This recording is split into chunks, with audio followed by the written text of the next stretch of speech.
This is the October 18th, 2022 meeting of the Town of Easton Zoning Board of Appeals.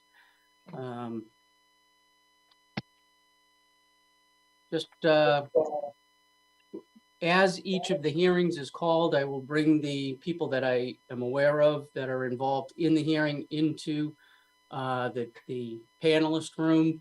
I would ask that during that time, if anybody is looking to speak as to the matter that is before us, that they raise their hand using the raise hand function. If you're calling in from a phone, I believe it is *6 that will allow you to, or *9 to raise your hand, and we will call on you as we come to you, or that portion of each of the hearings. More on the administrative appeal when we start that one. Why don't we start off first hearing, public hearing, variance number 22-9. Applicant is seeking relief from minimum lot requirements for property located at 149 Lincoln Street. Tim, if you want to read the advertisement and any correspondence. And let me say that you do not need to read the letter we received from the Planning and Zoning Board in its entirety. It's part of the public record, and we can discuss the specifics of it during the hearing. Mr. Chair, would you want me to read, there's 4 conditions. You want me to read that into the record or just leave it as being submitted in its entirety? read it as being submitted, and we can talk about the specifics. You can talk, you can just mention that we received it in the general overview of what the letter is intended to convey. Okay. Easton Board of Appeals will hold a public hearing on Tuesday, October 18th, 6:30 p.m. to be held remotely in the following petition. Variance Mark Perron for a property located at 149 Lincoln Street, Easton, Mass. Assessors map 15U, lot 12. For a variance pursuant to Easton Code Book, Chapter 235 zoning, 235-16 general regulations, Appendix B. Table of dimensional and density regulations to allow zoning relief from a minimum lot requirements to preserve an existing non-conforming home on a lot indicated on a concept plan prepared by Merrill engineers and land surveyors for the creation of a 4-lot subdivision.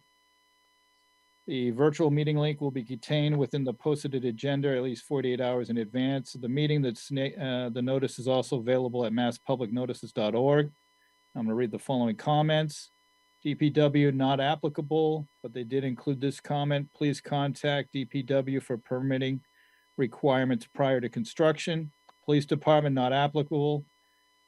Affordable housing not applicable. Historical Commission status incomplete with the following comment. The Historical Commission is supportive of using moderate zoning and permitting relief to preserve and appropriately rehabilitate the existing historically significant circa 1855 Lincoln McKay House and looks forward to consulting on the final plans, elevations, and material specifications. Please see the attached letter dated August 30th, 2022 from the Historical Commission Chair, Tim Hurley, for more detail. Fire Department status complete, no concerns as long as the street width and turnaround is adequate for fire apparatus, and there is a hydrant added on the new street. Planning and Zoning recommend. Comment, please see the application attachment of the tab Other Info for the Planning Board comment letter and historic survey, which have been submitted and are available on Permitize for 149 Lincoln Street. And that's all the comments. Okay, great. Mr. Perrin, how are you this evening? You're on mute. I'm doing well, thank you, Chairman. Excellent, excellent. Is there anybody here that I should be bringing in with you on this? As far as the application itself, I believe just me. Okay. Why don't you go ahead and present? You can. So I've got a sense from the planning board letter, you know, what the reason you're here is, but go ahead and give us the presentation on why you're seeking the relief and what the intended plan is. Okay, great. Thank you, everybody, for your time. As the submitted factual background of the application, we purchased this property at the beginning of the year, and knowing the existing house was older than 75 years old, we immediately engaged with the Historic Commission, and hence got on a public hearing on March 30th, prior to informal talks, with the Historic Commission ruled that the existing house, even though it's sitting on 4 acres as we speak right now, it is a pre-existing non-conforming just to lot line and front yardage setbacks. With that said, at that meeting, the board voted the significance of the dwelling, and hence a 1-year moratorium was put on the demolition permit for this existing house. From day one, we've worked with both the planning board and the Historic Commission for alternatives to try to save the house as we prepare to submit subdivision plans. We came up with a couple of different scenarios, but I'm not sure everybody is familiar with the property, but the lower part on the westerly side is a very low area, which is perfect to set up drainage. So with that said, we came up with a couple different scenarios, but the ideal scenario for both road length for the new road and lot configuration was the new road coming off of Lincoln Street, almost directly coming through the house. So I set up an informal meeting with both a member of the planning board, the Conservation Commission, and the town planner. And when I showed them the two viable situations and the most economically feasible and better configuration for a new subdivision of 3 lots, was the road literally, unfortunately, going right through the house that they want to try to preserve.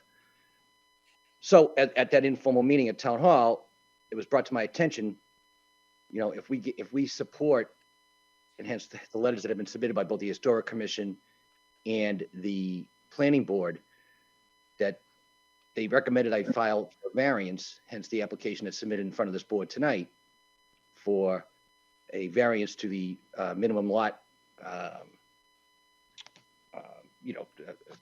square footage. So we are, and again, the minimum lot requirements for square footage for the existing house. So hence we have submitted that to the board. We respectfully request that, again, this is an R1 zoning. I know you probably all read the factual background of the brief. The proposed lot is going to be a 12,231 square foot, again, non-conforming lot. That's hence the variance request, which will adequately preserve the house and then allow us to still bring a road in around the house as shown on the conceptual plan submitted with this application, for the remaining 3 lots. So it'll be a total of a 4-lot subdivision, even though this would be kind of a lot, still a 149 Lincoln Street address. So, at the end of my brief, it specifically says, there's really no adverse impacts. The house is already a pre-existing non-conforming house as it sits on very close to Lincoln Street and to the easterly lot line. And we worked diligently, and I respect both the planning board chair and the Historic Commission chair, because we've all worked together to hopefully get to this concept. And we respectfully request that, based on the material submitted, that this board would consider this variance for the relief from the minimum lot requirements. Thank you. Thanks, Mark. If there are any members of the public that are here that have questions, if you want to use the raise hand function while we open this up to the board for questions, that would be great. And just for clarity purposes, the board members sitting on this particular hearing are Stephen Merlin, John Curran, Ed Watson, myself, and Tim McCall. Does anybody have any questions that they would like to ask Mark, or any questions relative to the letter we received from the Planning and Zoning Board or anything? Stephen, you good? Nothing, yeah. Okay. John? No, I guess just one quick question. If we don't, what happens if it's not approved? Is the building subject to demolition? It would be subject to demolition, but there'd be the 1-year moratorium. Okay. Which Mr. Curran is currently would be March 30th of 2023. Okay. Thank you. Thanks, Mark. That's the only question I have. Okay. Ed, No, I don't have anything. Tim? Not at this time. Okay. Mark, I just wanted to run through the conditions in the planning board's letter and just make sure that you would otherwise be comfortable with those being, you know, part of the variance decision if need be. Basically, essentially what they say is all exterior materials on the existing house shall remain in place, or if replaced, would be replaced with similar or same materials. All existing windows would be replaced with wood windows if needed, with the divided light grills on the exterior. Any changes to the exterior or the existing dwelling would have to be submitted to the Planning and Zoning Board for approval and in consultation with the Historical Commission prior to the application of the building permit. And any proposed addition to the exterior of the existing dwelling would need to be in keeping with the scale, period, design, and detailing of the existing dwelling. And all plans related to any proposed addition to the exterior of the existing dwelling would need to also be submitted to Planning and Zoning Board for approval in consultation with the Historical Commission. Yes, I think in summary, what, you know, in talking to Mr. Strange earlier today, any proposed type of work, and we are going to, obviously, if this is granted, the variance is granted, we are going to, you know, restore the house. They are aware that we're probably going to do some type of like within scale, an addition out the back, at least had that opportunity. And the only question I had was on number 2, which I talked to Mr. Strange about today. And again, any materials that might have to be replaced or done, we're going to get their permission prior to our ordering and installing anyway. So we're okay with the conditions. Okay. Okay. And my understanding is that the only reason for the variance is because by subdividing this property and keeping the house, you're making a smaller non-conforming lot, and you need the variance for that particular lot that's going to house or hold the existing house, and not, you don't need any approvals for the other property, for the other No, lots. because that's going to be involving the planning board. That's going to be a subdivision, or conventional subdivision Correct. approvals. Correct, but there's not a variance needed or anything like that. Nope, just the variance we're seeking on the current house as shown on the conceptual plan dated September 14th, with that, you know, the size of the 12,236. Okay, And, great, thanks. 231, There sorry. is one hand raised.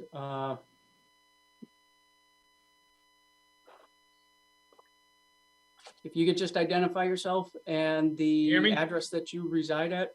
Can you hear me? Let us know what your question is. Yes, can you hear me? Yes, Hi, my name is Mark Carroll, I live on Aspen Hollow Drive. Mark, how are you? Mark, how are you? Not too bad. My only question is this. Is there any, this is a single site approval and it's in the overall development. Is there any, is the overall development being approved? And by that, I mean, could this variance wind up being, to be honest, a series of 12,000 square foot lots that wind up turning that 3 or 4 house development into 8 or 9? no. So this is a single variance request for the lot that the existing house will remain on.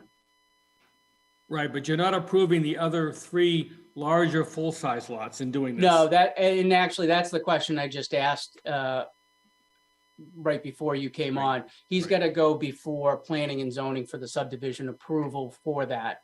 You know, it does not appear as though additional relief is going to be needed from our board, but that hasn't yet been fully determined, I don't think. Okay.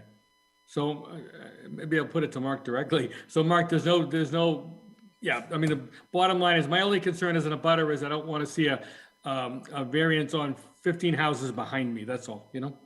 I Yeah, can't, the answer is, yeah, that's not really before us today. It's I know. just the variance on the single house lot and that is being required to continue to keep or preserve the existing house.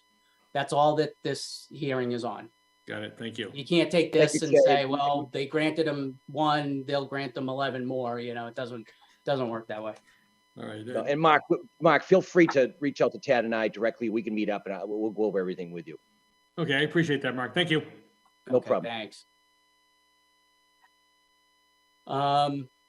Any other questions from the board? No,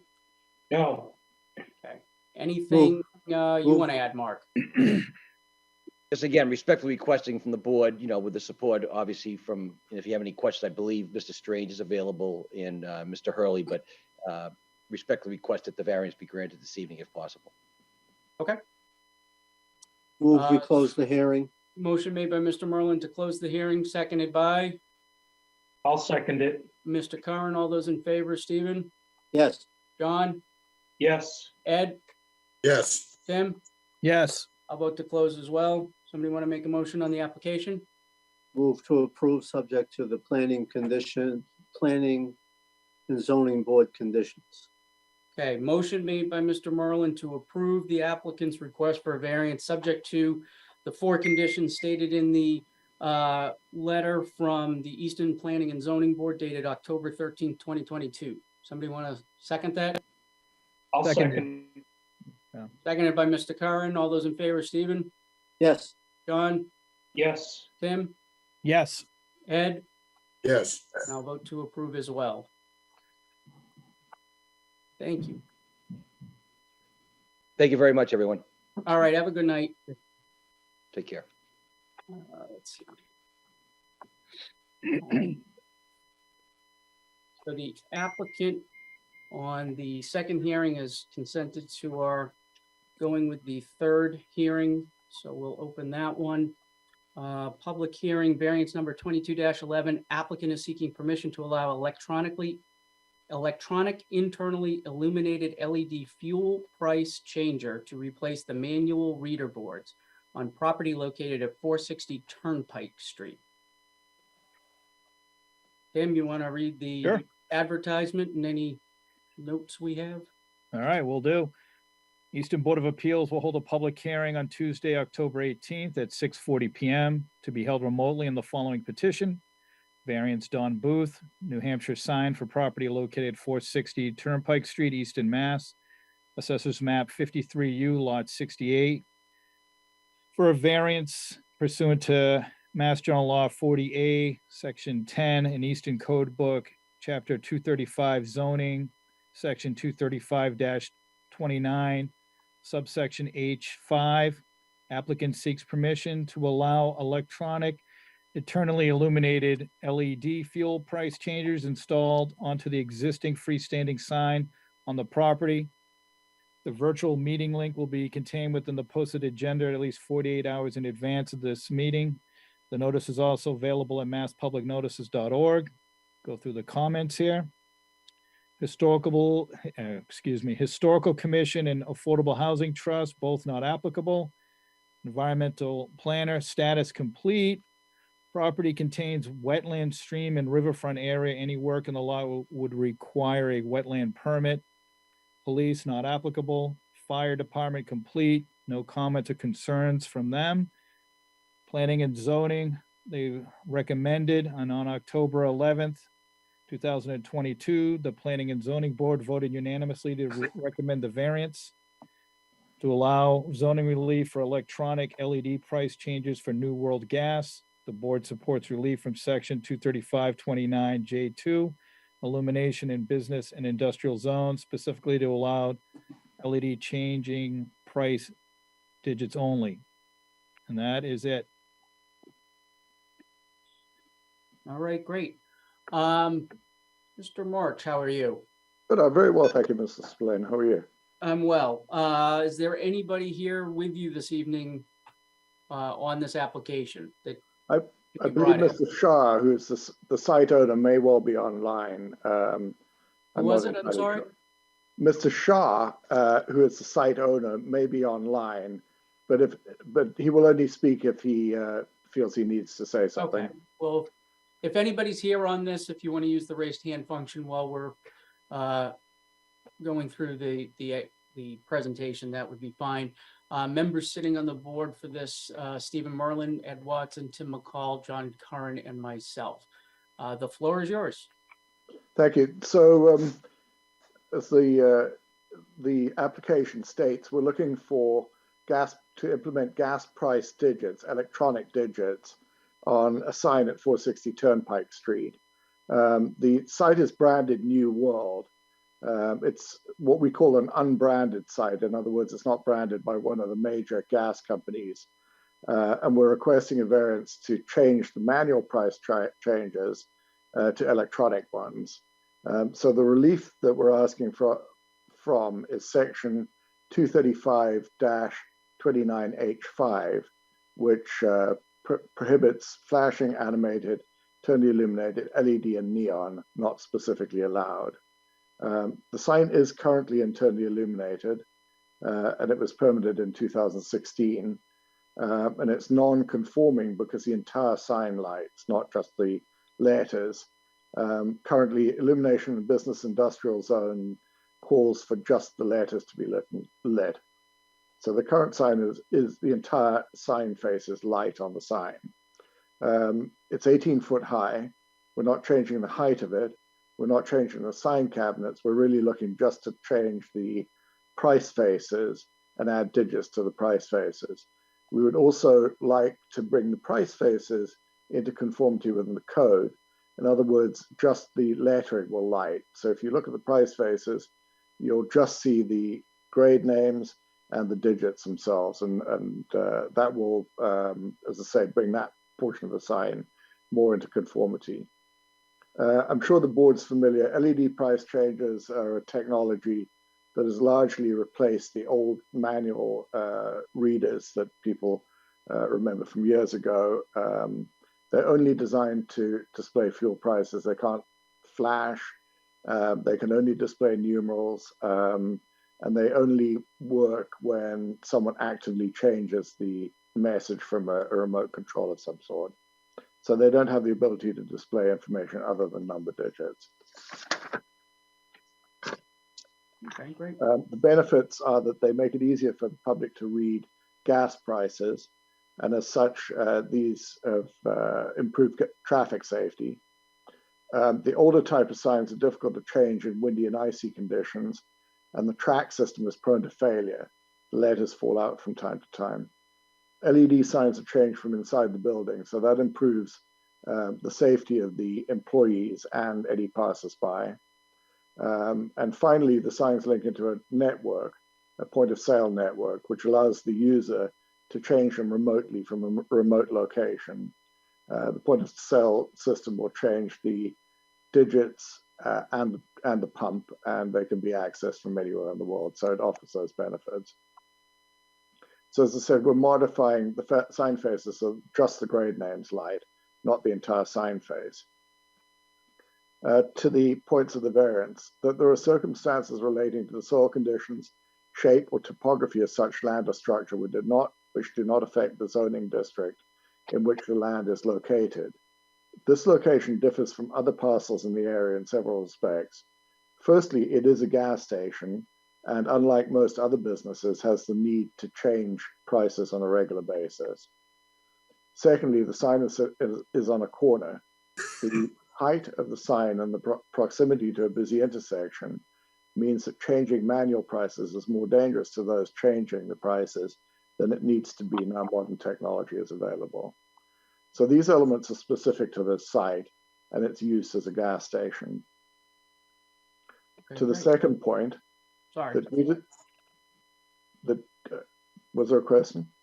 No. Go ahead. I thought you had finished, so I apologize. Oh, no, I ramble on a bit. I'm sorry. That's okay. I'll try to keep it brief. But due to these circumstances, especially affecting land or structure, literal enforcement of the provisions of the bylaw would involve substantial hardship, financial or otherwise, to the petitioner. As I said, the code prohibits flashing, animator, and totally illuminated, including LED. The new digits will not flash, and they're not capable of animation. Adding digits mitigates the risk that the pensioner has towards employees and passers-by when changing prices manually. Digits also allow the owner to change prices using the POS system, which has been shown to virtually eliminate incorrect pricing and to allow instant price changes. Each of these elements has a significant financial benefit to the owner. Desirable relief may be granted. Some of the purposes of the code are one, to reduce distractions, hazards, and obstructions, and to discourage excessive visual competition in signage. And lastly, to ensure that signage will adequately aid communication. The sign proposed will reduce light output and will improve clarity. The change will have a significantly positive effect on the site and in the area.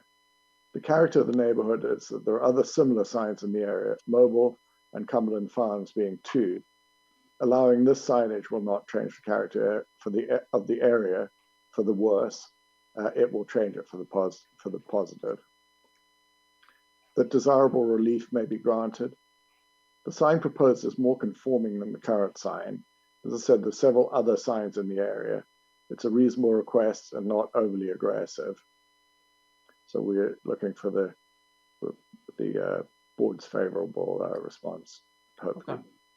Do you mind if I open it up to the board for questions? Anybody on the board have any questions that they would like to ask? Steve? None. John? No, Tim? My only question is, I assume the brightness will be in line with what exists currently, more or less? Will actually be less than what is currently there. The overall output of the sign will be reduced substantially. The digits actually have a light sensing photocell in them, and they follow ambient light. So the darker it gets, the less dark the signs get. And as it gets lighter, they get lighter as well. All right, thanks. Great, thank you. Ed? No, no questions. I don't have any questions either. I don't see any hands raised from any members of the public. So with Motion to close hearing.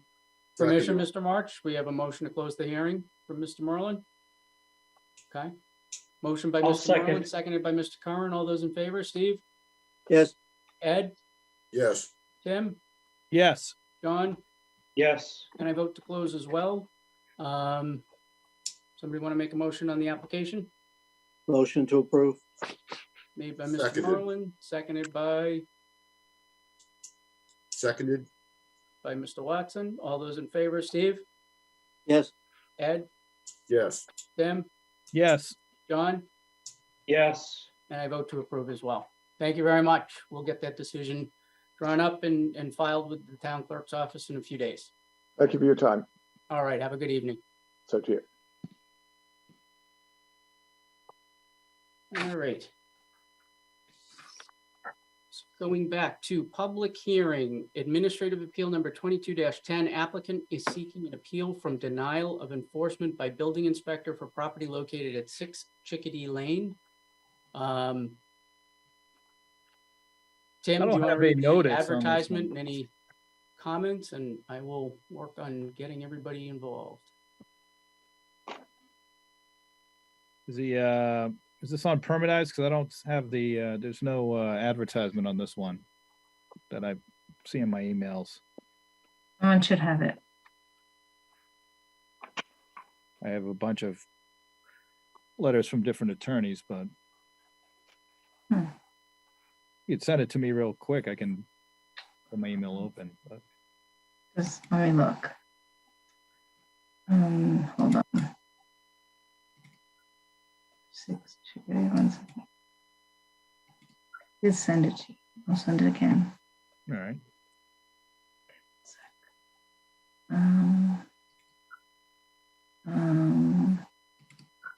Here it is. Public hearing notice, 1 second. I think I just sent it to you, Tim. Okay, I'm sending it to I'll do the refresh game here. See what we got. Tim.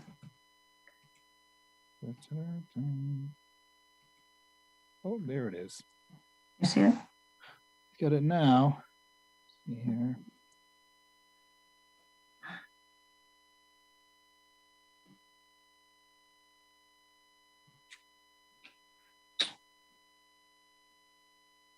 All right, here we go.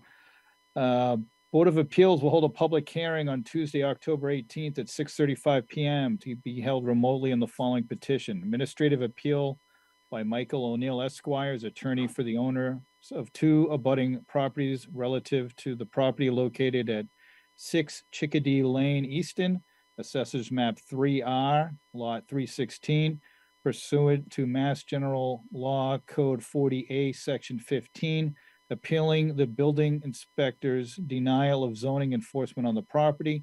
The virtual meeting link will be contained within the posted agenda at least 48 hours in advance of the meeting.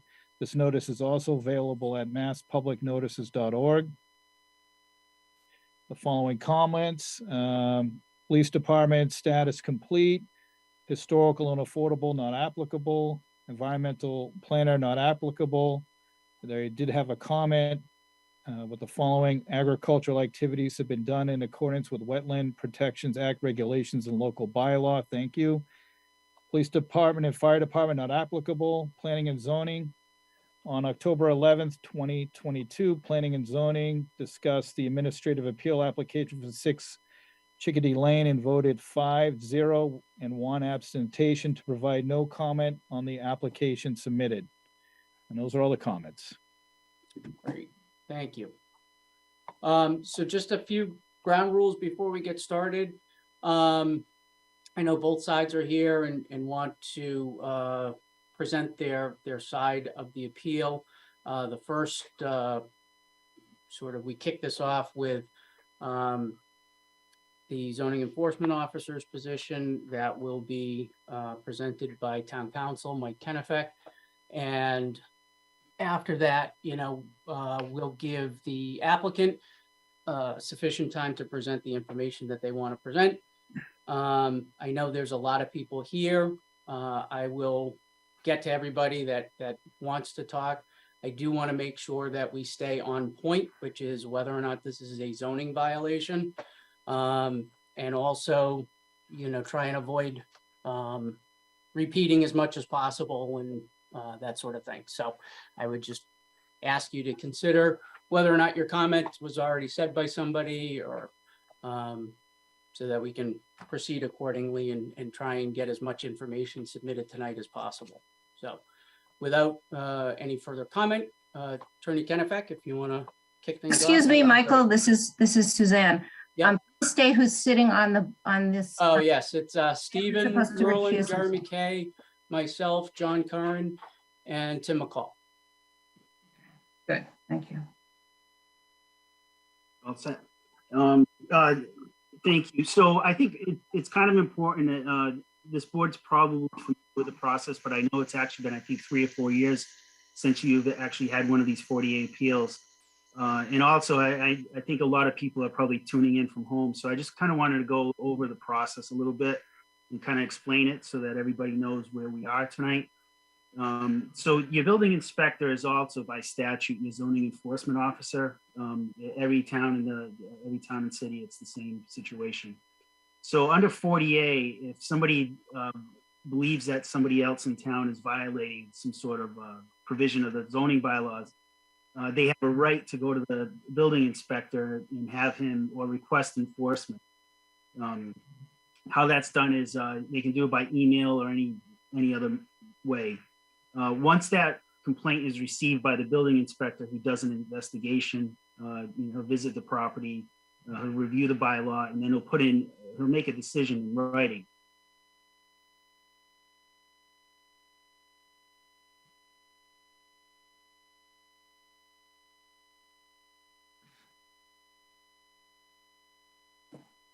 Frozen?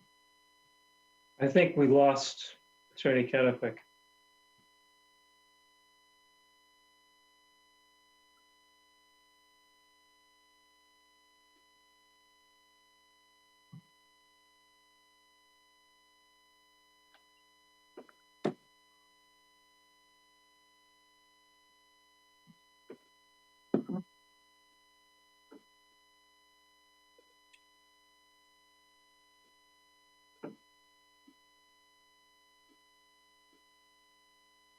Hello?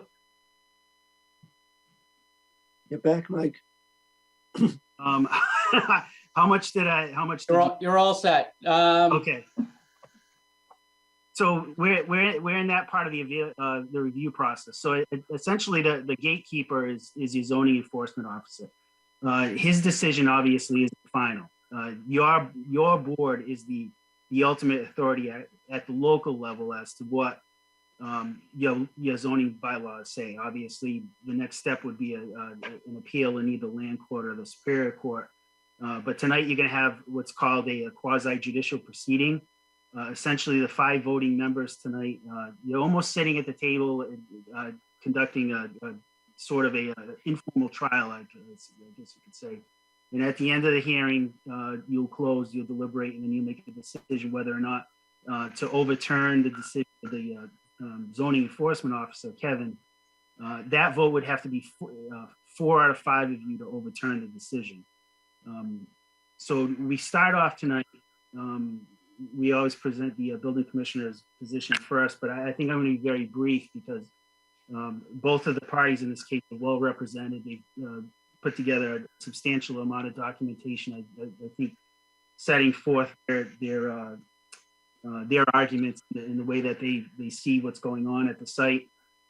So I don't want to paraphrase or really address much of what they have to say tonight because they're going to do an excellent job doing that. So Kevin Greiner, who's the building inspector, he received the complaint in this case. He went down to the Wolf's property. He did, he looked around. Mike, is there a date when he received the complaint? Do we know that? I'm not sure the exact date of the complaint. I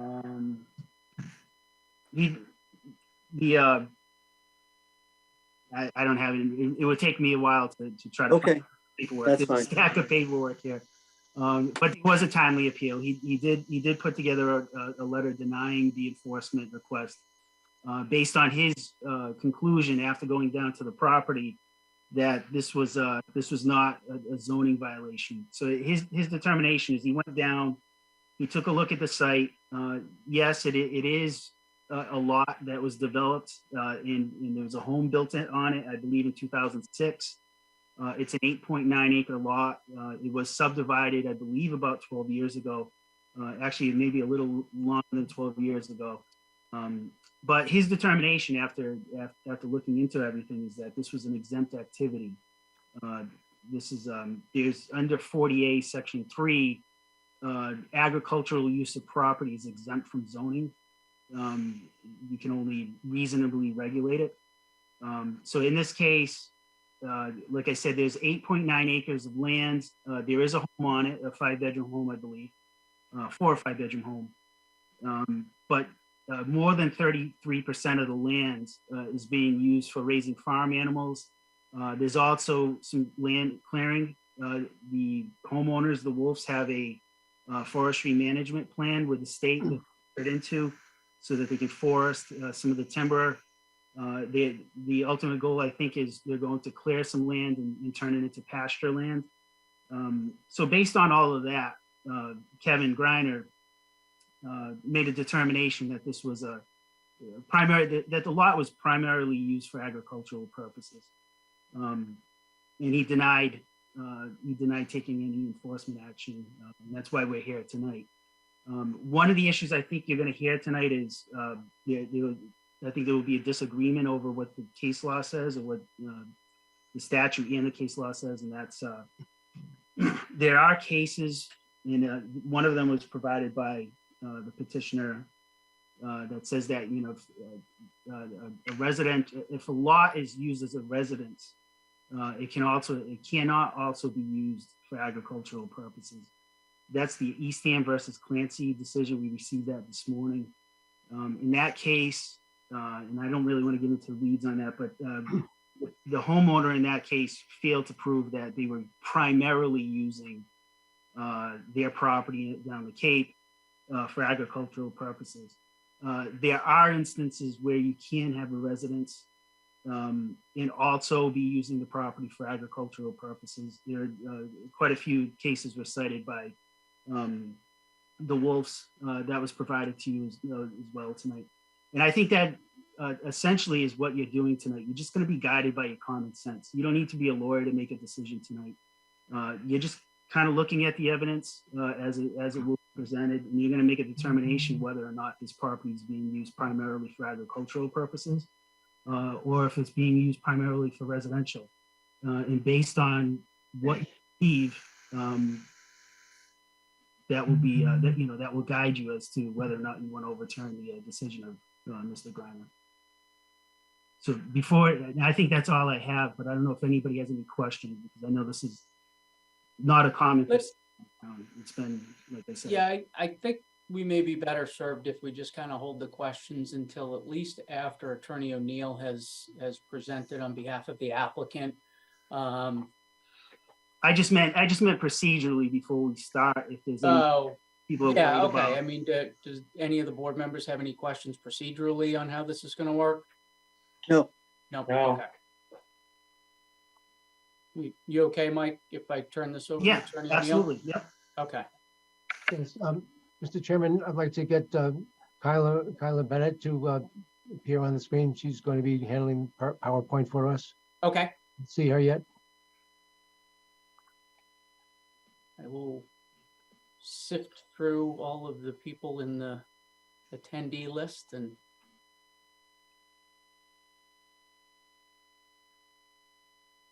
it's alphabetical. It shouldn't be that hard to find her, but I'm not finding her.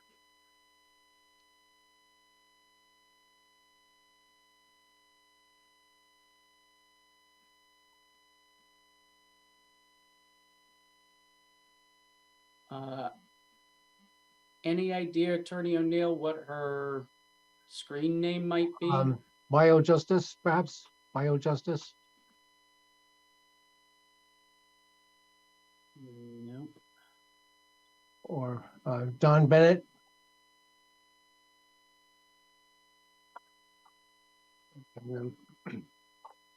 I'll give her a call right now.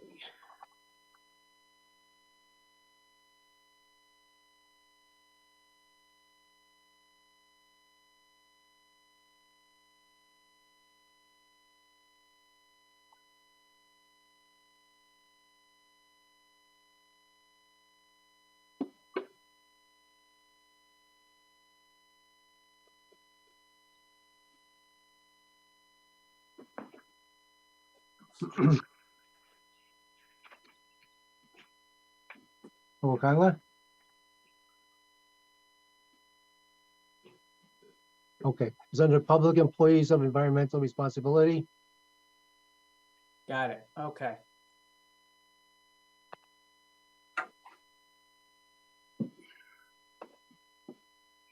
Where'd she go?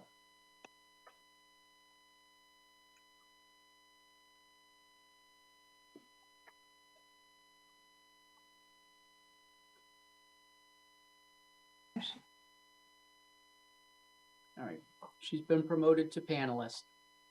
Thank you so much, Mr. You're Chairman. You're welcome.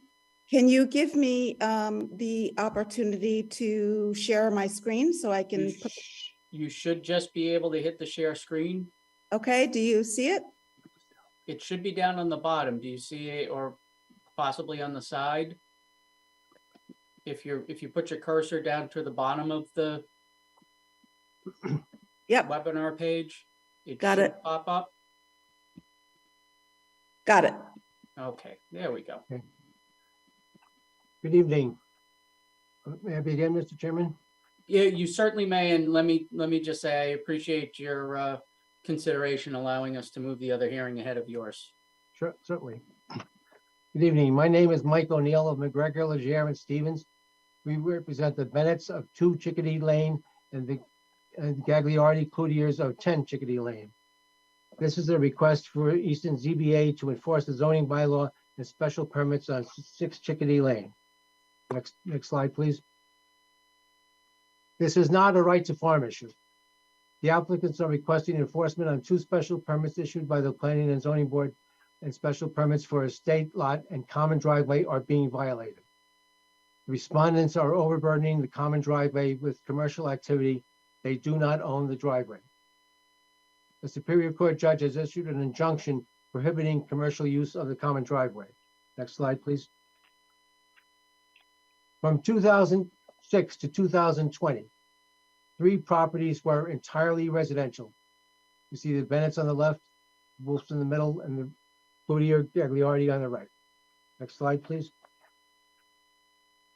The Wolf's built a 6,000 square foot home in 2006 with 5 bedrooms, currently assessed at $1.2 million.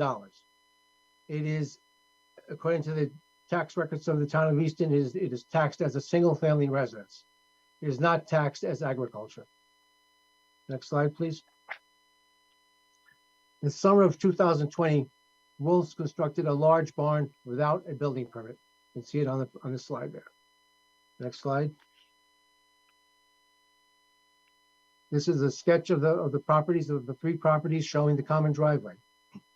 The Wolves do not own the common driveway. A portion is owned by each of the 3 lot owners. Easements are granted for residential use only. Next slide, please.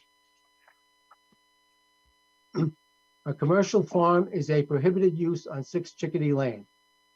Wolves concede that their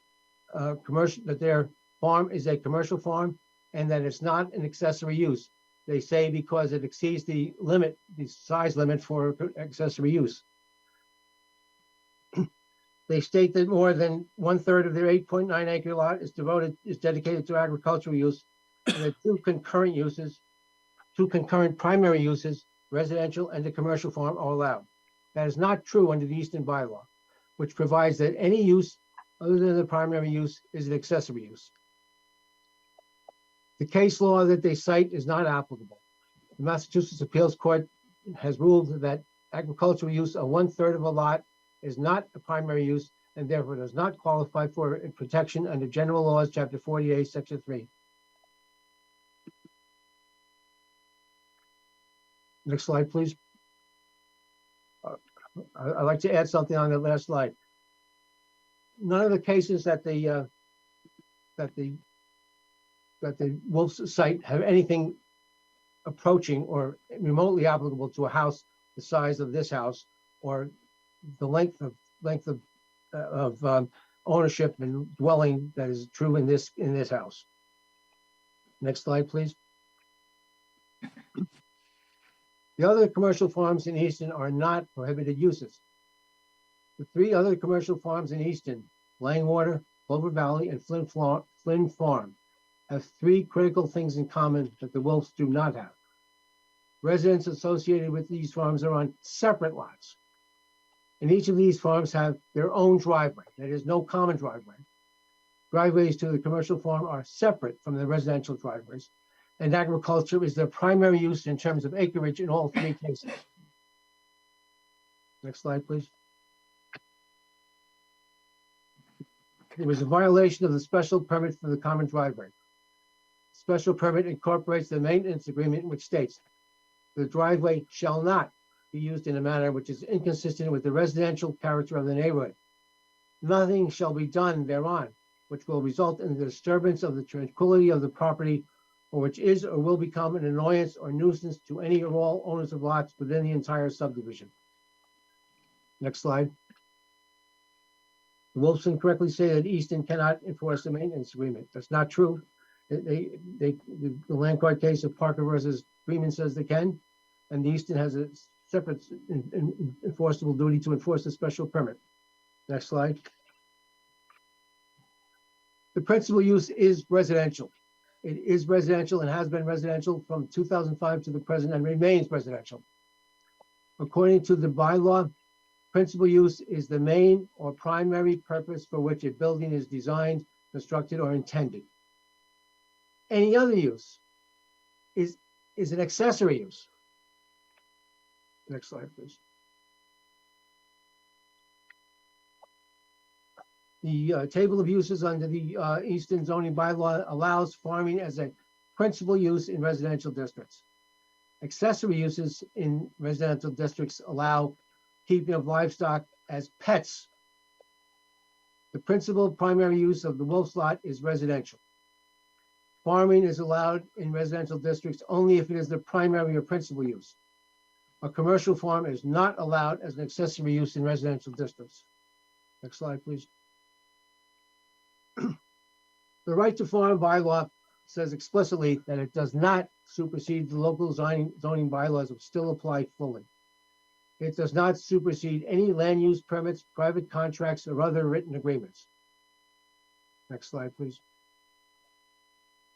The right to farm bylaw and others like it around the United States were designed to protect existing farms from new residential development. It was not designed to enable residences in existing residential neighborhoods to be transformed into commercial farms. Next slide, please. We ask the board to make the following findings. The commercial farm violates the special permits and the maintenance agreement contract, part of the special permit limiting use of the driveway for residential purposes. The commercial use of the driveway is inconsistent with the residential character of the property and is an annoyance and nuisance to the subdivision. The Wolves do not own the driveway. Farm is illegal under Easton zoning, and so is use of the driveway for the commercial farm. We request that the ZBA order the Wolves to cease and desist commercial use of the driveway in the farm itself. Thank you. Thank you.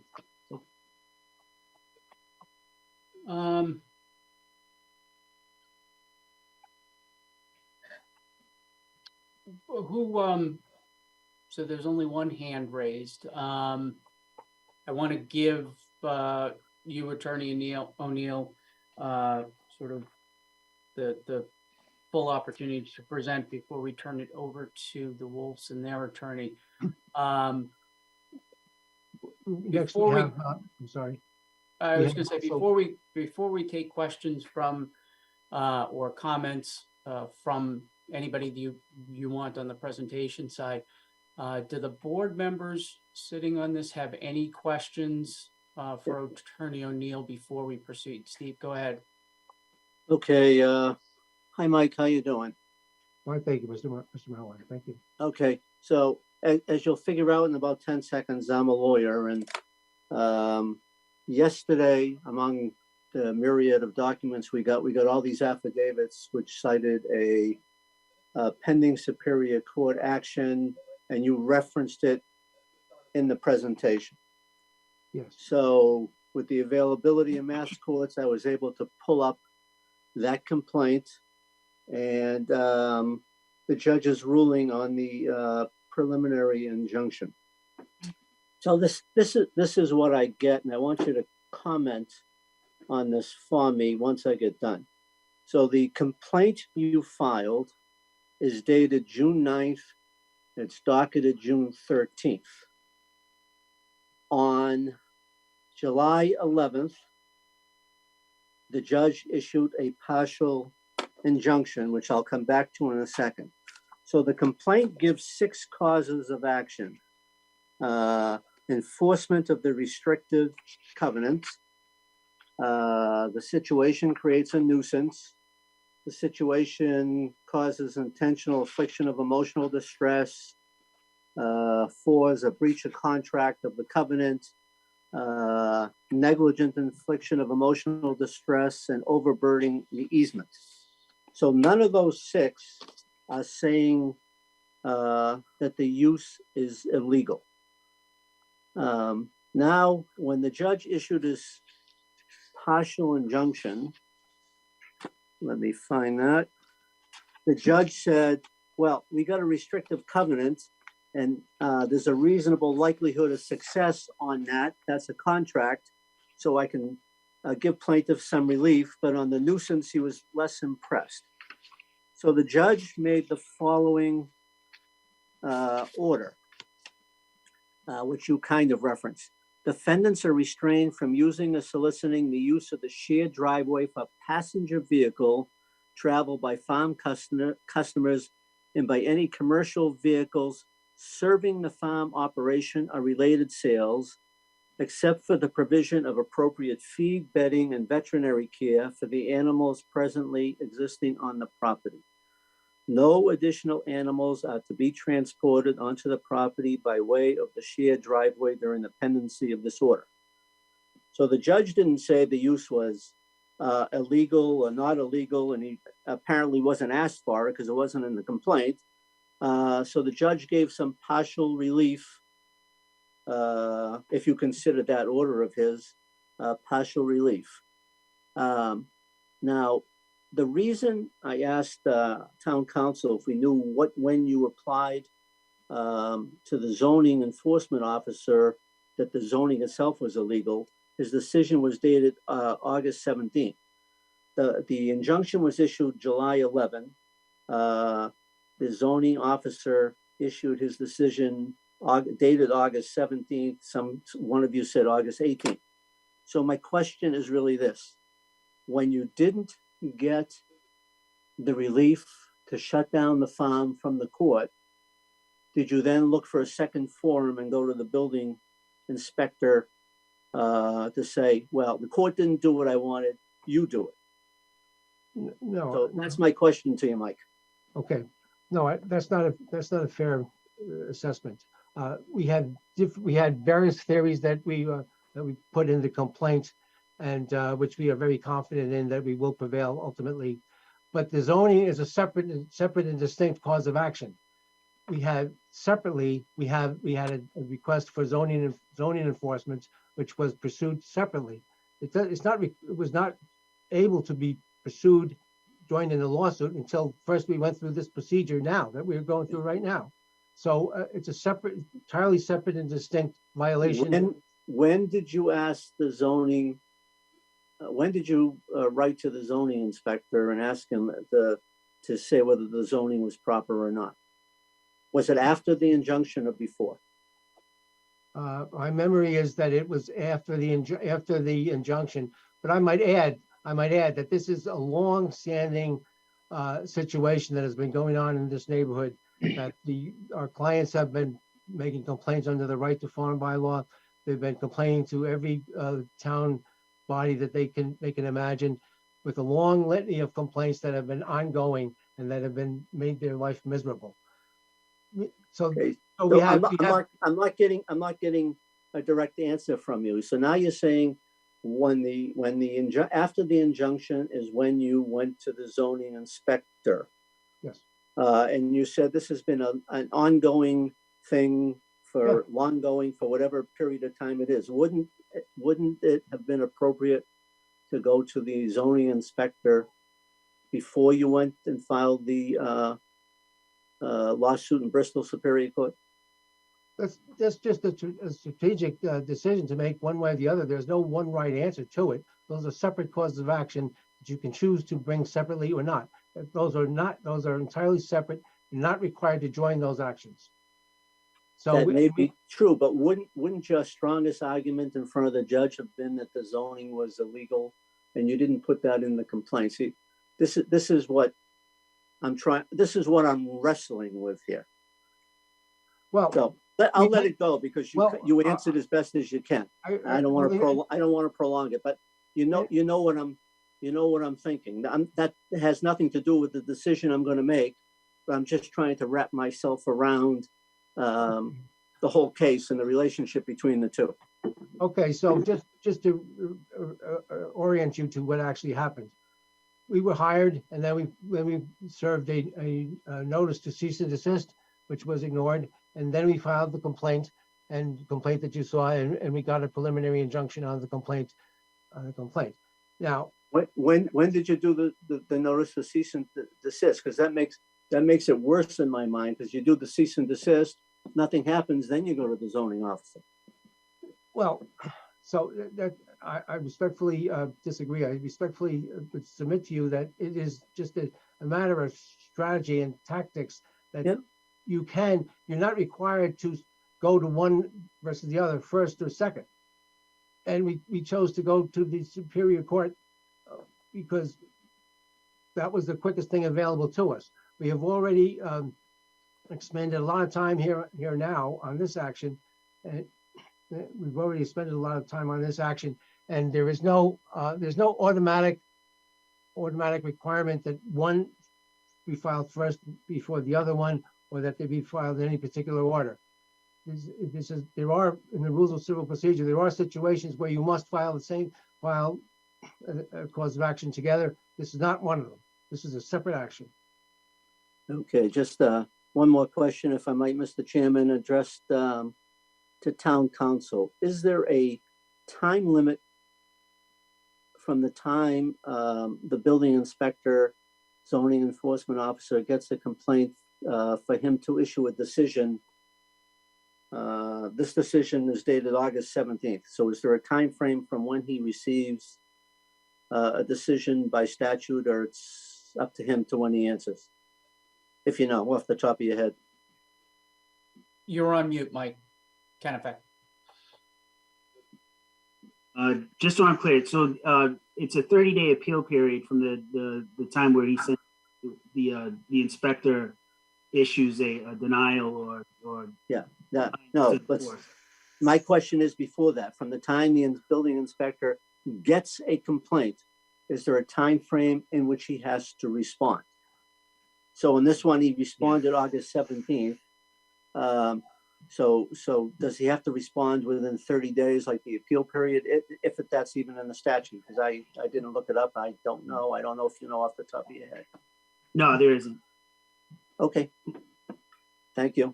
I've used more than enough time for now, Mr. Spillane, so I'll yield back. Thank you, Steve. John, do you have any questions? Yeah, I do, and they're probably going to kind of dovetail off of what Steve was asking. Because I too looked up some of the available documents on the electronic docket. Maybe to kind of jump ahead a little bit, there has been an injunction that was issued, and I'm aware that both parties were trying to get it modified, and that both requests were denied. It's my understanding that the issuance of the injunction is subject to or there's an interlocutory appeal that was filed. I don't know if this is a question better directed to a town council, but so the injunction itself is under appeal. In terms of ruling on whether or not this maintenance agreement has been violated or not, aren't our hands kind of tied by the fact that there's been at least a partial adjudication of this issue in the Superior Court? Mike, I think that was, Kennebec, I think that was for you. Okay.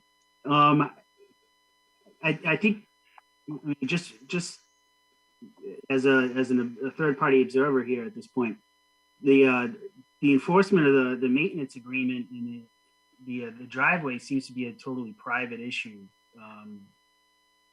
I fail to see why it would really have much of a bearing here. At best, the evidence is tangential for the question that you have before you, whether or not there's a zoning violation here. I don't think it really ties anybody's hands. I haven't read the decision, but it sounds as though the decision, it's an overburdening of an easement issue, which doesn't really have anything to do with this board. So that was from what it sounds like is the Superior Court had found that they were overburdening the easement, or they were using the driveway in violation of the maintenance agreement for the driveway. Right, but this is this kind of speaks to the presentation that was made by Attorney O'Neill. There isn't a single owner of this driveway, and as matters stand, with that injunction in place, the farm, for all intents and purposes, can't be operated as the commercial enterprise that they hope for. So I think Steve was kind of hitting on some of this too. Maybe I'm missing the point, but this is being taken in a piecemeal approach. But I just wonder what if I thought that we were here to pass on whether or not the special permit and the maintenance agreement were being violated. I thought that was one of the purposes of this hearing. And if I'm wrong, then I'll just stop. But if that's one of the things that we're being called upon to deliberate on and issue a decision over, that question is being adjudicated right now in the Superior Court and possibly the appeals court, if it decides to accept the interlocutory appeal. And I don't want to put words in any of the attorneys' mouths or anything like that, but you're not here tonight to adjudicate or determine anybody's rights concerning the common driveway. You don't have the authority to. That's essentially the function of the court. Again, there's a lot of blending of private disputes that these two parties have with each other, and this zoning question that you have before you tonight. And I think we should just kind of make sure that we remain focused on the fact that we're just determining whether or not there was a zoning violation, or there's a zoning violation of whether or not Kevin was wrong or correct when he declined to enforce. Right, and just to clarify, Mike, my understanding is that the issue is whether or not the respondent's use of their property is a by right primary use of their property, or is an accessory use, in which case it would be, in theory, a violation of the Easton Town zoning bylaw. But if we find that it's a primary use, then it's not a violation of the Easton zoning bylaw. And that's really the limitation of what we're looking at tonight and what we're deciding on. That's my understanding. Yeah. Mm-hmm. Okay. Thank you. I don't have anything else at this time. Okay. Thanks, John. Tim, any questions? Well, Bearing in mind, I just went through a scenario that we haven't gotten all testimony on yet. So I don't think it's necessarily appropriate to ask either the applicant or the respondent to discuss, what's not necessarily in the record yet. well, my one question for at this point is to dovetail off of what everybody else has already said. We did issue a special permit which granted this type of lot, and I mean, to get back into this driveway, that would seem to be sort of part of our purview on this. As far as the agricultural stuff, I don't know I haven't heard everything else yet, but I just didn't know what your thoughts on, because we did issue special permits to create the estate lots back, and it does say on there that it should be for residential, but then again, it appears we have also the ability that a person can start a farm if the percentage of their land is appropriate. So I didn't know what you or Mr. Chair had ever come across this, or if I'm just off track. I don't, No, you're not. Okay. And Mike can, in fact, feel free to jump in, but I think the special permit is one issue. The maintenance agreement is a separate issue. That's a private agreement between the parties that would be enforceable by, or seek to be enforced by the courts. I understand there was some in the presentation by the applicant, some information regarding the town's ability to approve it. I don't know enough about it. That was just my personal take, but I'm asking you, Mike Kennefact, should we be looking at whether or not there was a violation of the special permit that was granted by the town?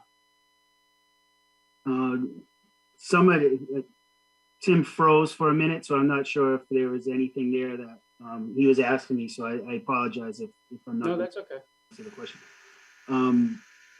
I think the Wolf's attorney is going to address that question. Yep. Okay. And again, I mean, the relevance of the maintenance agreement, I guess I would leave to Attorney O'Neill. Just as a personal observation, I don't think that it has a lot of evidentiary value or relevance tonight. But again, Attorney O'Neill can make that argument. Okay, I would. He can argue the relevance. In response that the special permit requires the maintenance agreement, so the maintenance agreement is incorporated into the special permit. Okay. And also fundamentally, don't forget that the access to this property depends upon this agreement. So from a planning perspective and a zoning perspective, this property depends upon this access, depends upon this common driveway, which they do not own. Okay, fair. Ms. Bennett, you have your hand raised? Yes. Yes, thank you. Can I share my screen again, please? may. Okay.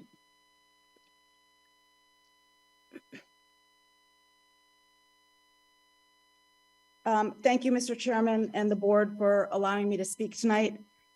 Since a picture is worth 1,000 words, I'm going to show you a very brief video of what we experience on our common driveway due to the Wolf's commercial operation.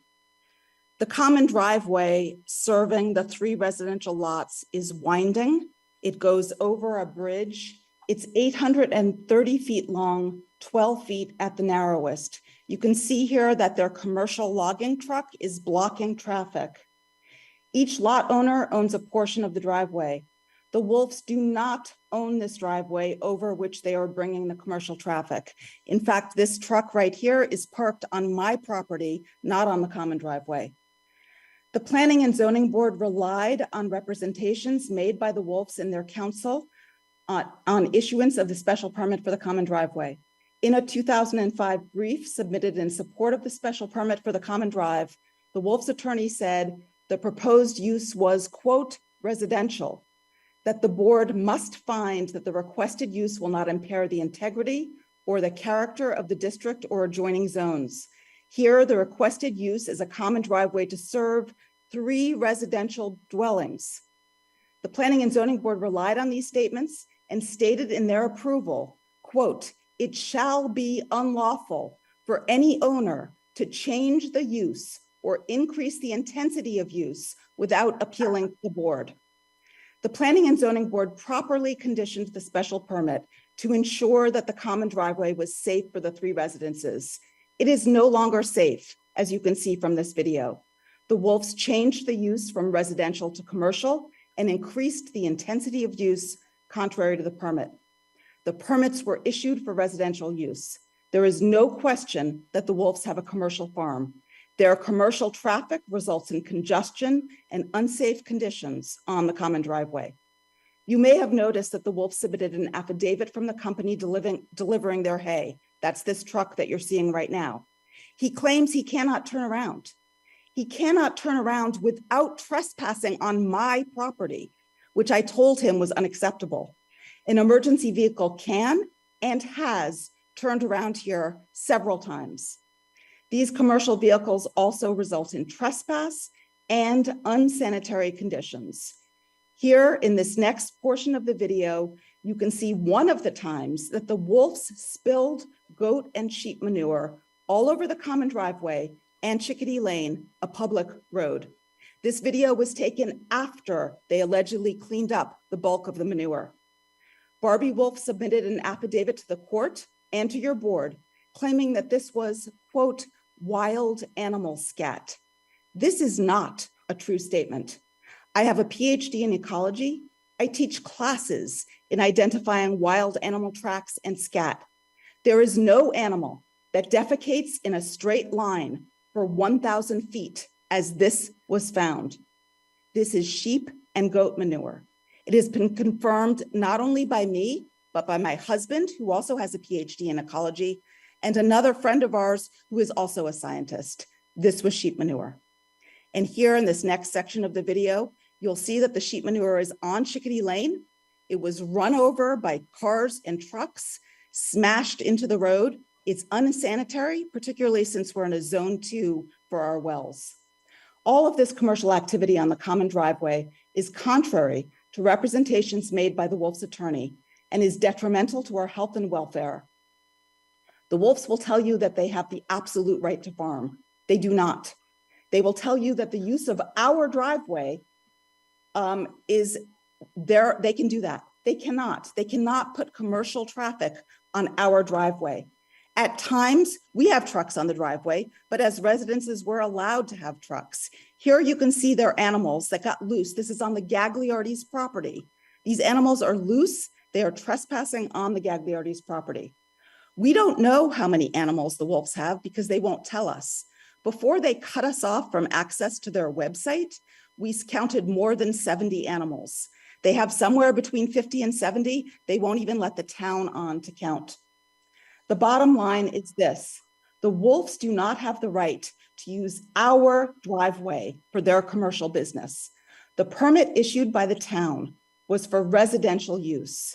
The town said that if use or intensity was to change, then they had to go back to the board. They did not. One thing this video cannot demonstrate is the offensive smells emanating from the wolf's property, which prevents both us and the Gagliardis from enjoying our own lots. I would like to turn it over to Bill Gagliardi to talk briefly about the odors, the noise, and the lights. Thank you. Thank you, Ms. Bennett. I'm gonna, don't see that Mr. Gagliardi has his hand raised. Why don't I go to Sarah Welcome, who's had her hand raised. If you can identify yourself and your address and let us know. Yep, I'm Sarah Welcome. I live at 116 Randall.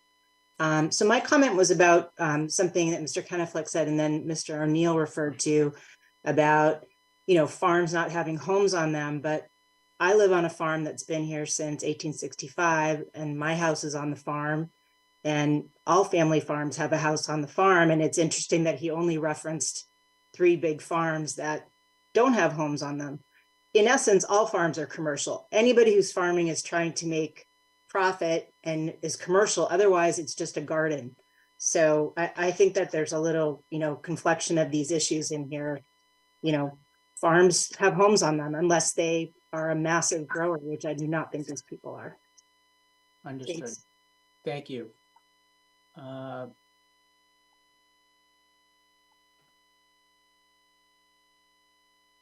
Mike, can I get a chance to present for Oh, the? Mr. Gagliardi is coming on. Yeah, just a second, Mr. Durning. I'll have Mr. Gagliardi speak and then we'll turn it over to you.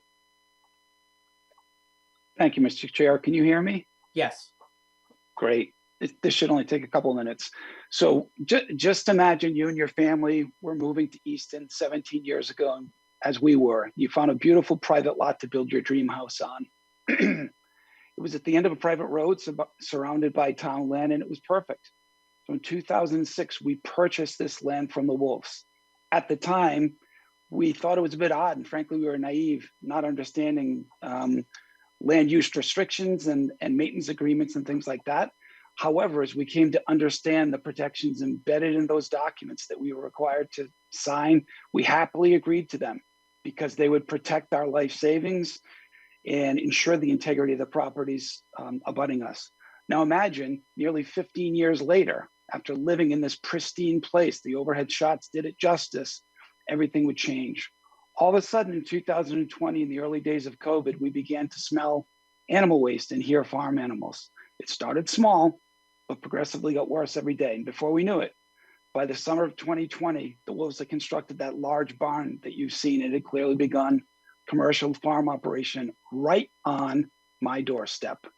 The situation became so bad that nearly 50% of the time we couldn't even go outside, let alone open our windows because of the overpowering smell of animal waste. Common things like pool parties, cookouts, family gatherings all became very stressful for our family because we never knew which way the wind would blow or how intense the smell would be. Please appreciate, this started out of the blue with no notice to us, no discussion, and we were left to wonder what had happened to our property. So you don't have to just take my word for it. A couple of Easton Select Board members, Dottie Fulgenetti and Craig Barger, visited our house multiple occasions and are on the record. As I quote a memo to Connor Reed from Ms. Fulgenetti, the noise from the goats was surprisingly loud, and she noticed a strong, unpleasant smell from farm animals. The smell almost knocked her over. These are her words. Similarly, in Mr. Barger's note to Connor Reed, he was struck by the pungent odors coming from the wolf property. Our dreams have been shattered by what the wolves have done. But for the Wolves Farm, we wouldn't have any of these issues. We had protections against them and they've taken them away from us. Our family wants to resume it's the life that was planning to live. Thank you. Thank you. Appreciate that. Mr. Durning, why don't we turn it over to you? I think it'll be productive if we hear your side of the story and your client's side of the situation, and then we can open it up to additional questions. Thanks, Mr. Spillane. Can I share my screen as well? You certainly may.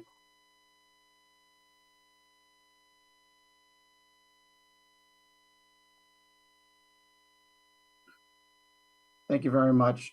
So I do have some prepared remarks that I'm going to walk through. I also just appreciate the give and take that the board members and Mr. Kennebec have already had this evening. I think there are a few things that are important to clarify. I think that Mr. Merlin was asking some questions about how this matter proceeds and how it relates to the action that's pending in Superior Court. And Mr. Kern had some questions about that as well. I think that one of the aspects that's important about that is that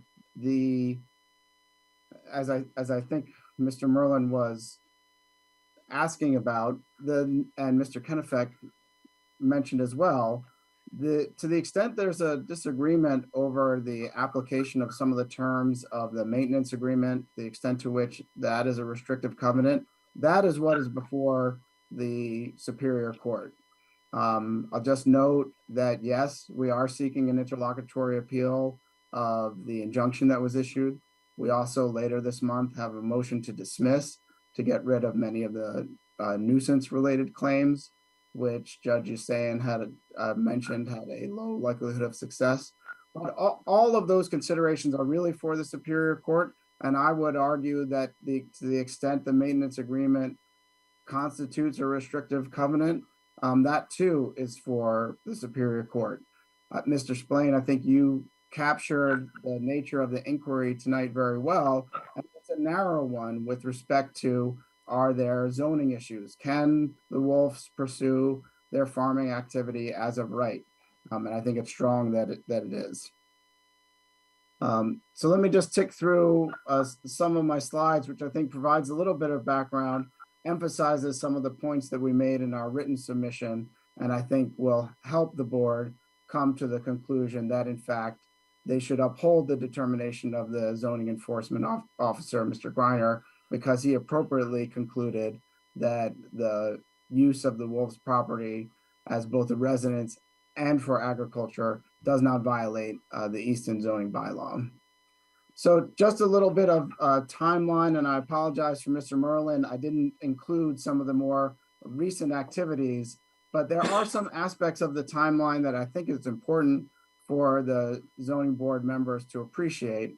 And that is that in February 2020, just as Mr. Gagliardi was saying, as COVID was proceeding, the Wolves embarked on having a agricultural use at their property at 6 Chickadee Lane. In June of 2020, Ashley Wolf had an email exchange with Andrea Langhauser in the Planning and Development Office of the town of Easton, inquiring about the application of the zoning bylaw to their property. And Ms. Langhauser confirmed that keeping goats and sheep as an accessory use to your primary residence or as a farm is allowed by right in the residential district.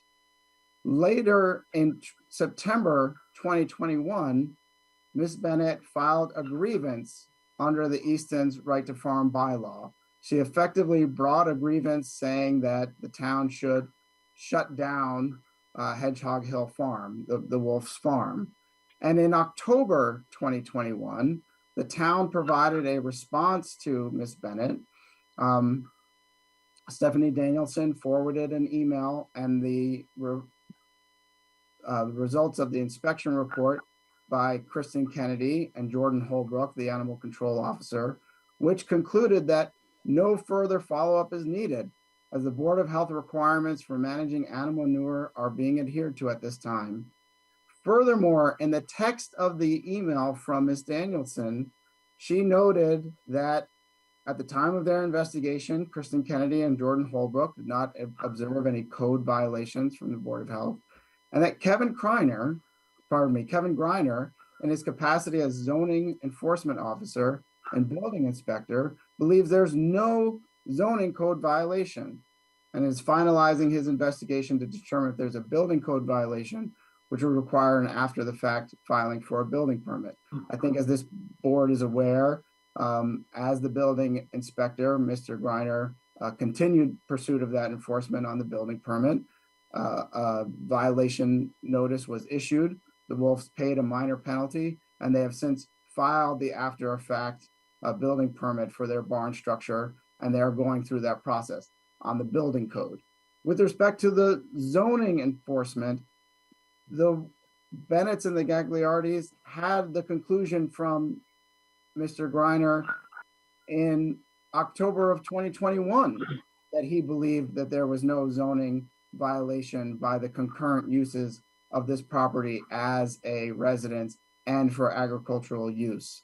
However, as Mr. Merlin indicated, perhaps for some strategic reasons, they are bringing this request now to pile on, as it were, in terms of the avenues and venues where this dispute is being wrought out.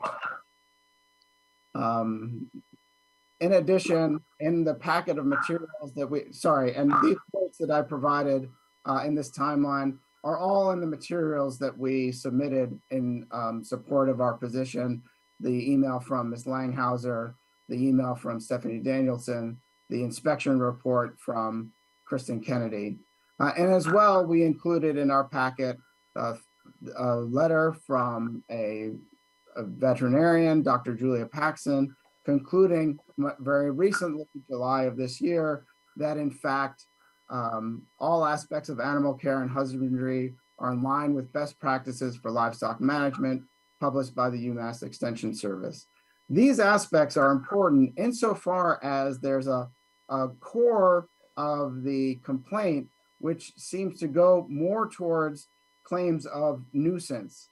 And what is important to note is that by operation of General Laws, Chapter 243, Section 6 of the Massachusetts statutes, it prohibits an action in nuisance against a farm and operation for more than 1 year that is being operated consistent with generally accepted agricultural practices. And that footnote 7 is from our materials. So to the extent there's a portion of the complaint coming from the abutters that is really advancing claims of nuisance, that is not before the zoning board. And just as they've cited to letters in support that they claim perhaps that there's a nuisance condition present now, we rely on the inspections by various members of town government and the additional materials that the Wolf family filed in support of their position that there are no such nuisance conditions, and that regardless, to the extent there's an allegation of nuisance, that is not something for this zoning board to assess in its claim. As Mr. Kennefick explained, there are a lot of cases that address head-on this question of concurrent principal uses. And the Dover Amendment, as it's frequently called, General Laws, Chapter 48, Section 3, states that no zoning ordinance or bylaw shall prohibit or unreasonably regulate or require a special permit for the use of land for the primary purpose of commercial agriculture. Therefore, the Easton zoning bylaw cannot prohibit agricultural use of the property by relegating to an accessory use status as the petitioner's papers seem to present. The Easton Right to Farm bylaw defines a farm to include any parcel of land used for the primary purpose of commercial agriculture, which meets the definitions of General Laws, Chapter 61A, Sections 1 through 3, contains at least 2 acres and has annual revenues of at least $1,000. Hedgehog Hill Farm, the Wolf's farm operation, meets this definition. In some of the cases that we cited, just a few examples here that talk about the potential for having the concurrent primary uses. And I'll note that we did receive Mr. O'Neill's filing late this afternoon. It was sent to my old law firm, but we did find it. And he cited the case of Eastman versus Clancy, We had included a reference to Eastman versus Clancy in our papers as well. But I think that what's important to note that 1997 case, there have been subsequent decisions since then. And I think Mr. Kennefack, without getting into the details, did offer some comments distinguishing that case, Eastman versus Clancy, from some of the other cases that have held that, yes, indeed, it is possible to have concurrent principal uses. And indeed, this case that we were looking at this afternoon, much more recent from 2004, Weiner versus the Zoning Board of Appeals of Harwich, notes the Clancy decision, but notes that the minority of the land in that case was put into agricultural use. There was also some open discussion in that case to the extent to which the farm stand that they had on the property was actually selling their own goods or whether they were actually front for selling other farm goods. And there were a lot of questions about the practices of Clancy in that matter. Regardless, subsequent land court cases have said that just to say that a lot may be for a single family or two-family residential use does not mean that it cannot also be used primarily for agricultural use. And I think that is as Mr. Spillane has said, the question that is truly before the board today.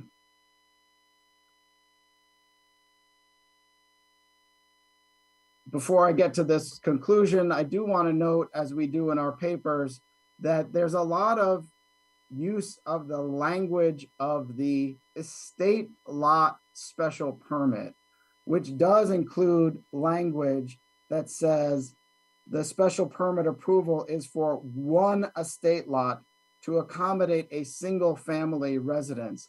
However, what is important to note that estate lot was carved out of the Wolf's property and it is currently owned by Gagliardi.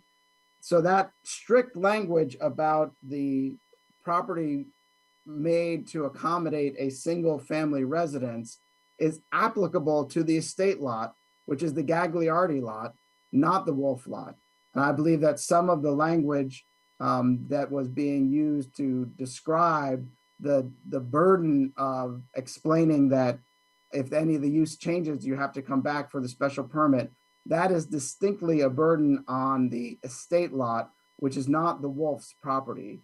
Furthermore, there's a lot of discussion about the extent to which the maintenance agreement itself restricts residential use of the property.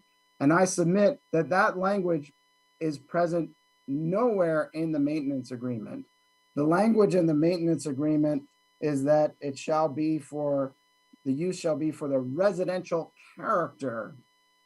And what's important to note, as is evident from our discussion and as is evident from the town of Easton right to farm bylaw and the findings of Ms. Langhauser and the zoning enforcement officer, is that agricultural use on a qualifying residential lot in the town of Easton is consistent with the residential character, is consistent with the application of the right to farm bylaw.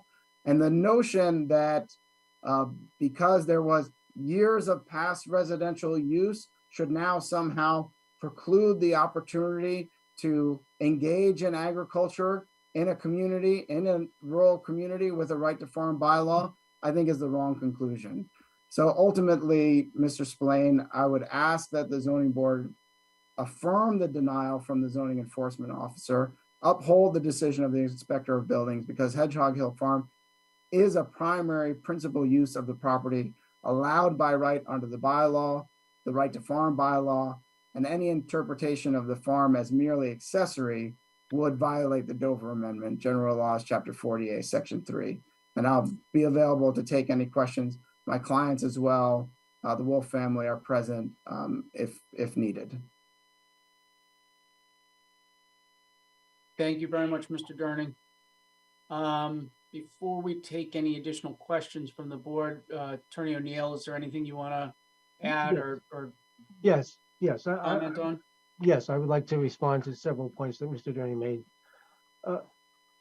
My clients purchased their property in 2005 under explicit representations and explicit agreements that this property was going to be used for residential use and residential use only. Very unusual to have such things. Extreme and very specific recommendations. And now, and it was used in that way up until 2020. Then in 2020, everything changes.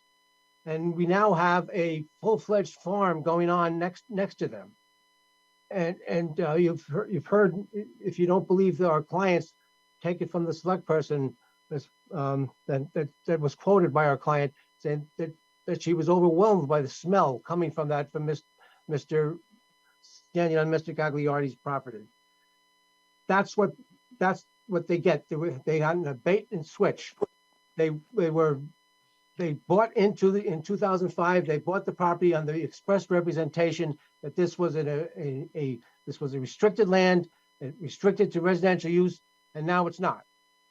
And now it's being changed drastically. I take extreme issue with the claim that for some reason that the bylaw allows concurrent residential and agricultural use. And I think the outrageous statement that agricultural use is residential use. It's just nonsense. It's completely different. And the Easton bylaw says there is one principal use on a property, and any other use is an accessory use. So there can, under your bylaw, there cannot be concurrent principal uses. Now, with respect to the business about the estate lot dealt with the entire, both the present Wolf property and the present Gagliardi property. It authorized the Gagliardi property to be carved off from from what was then the entire Wolf property, and it said that the Wolf property would be accessed by the Gagliardi. The Gagliardi property would be accessed by the Wolf property. So that was all one package. That was all one package that was sold to our clients, and they bought the property on that basis.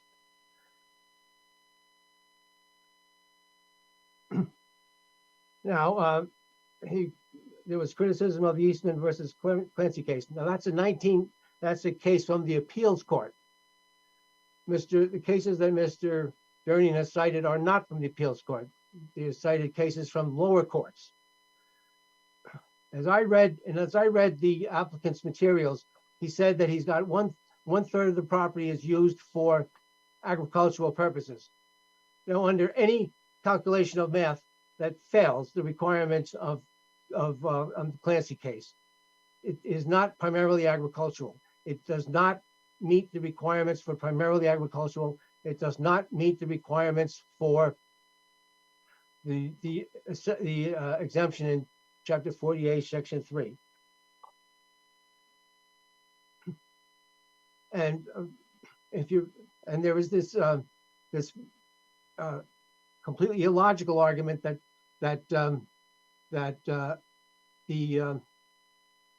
even though it doesn't have that it has more than the allowed use for an accessory use, and they say that therefore it's not an accessory use, and therefore it's a primary use.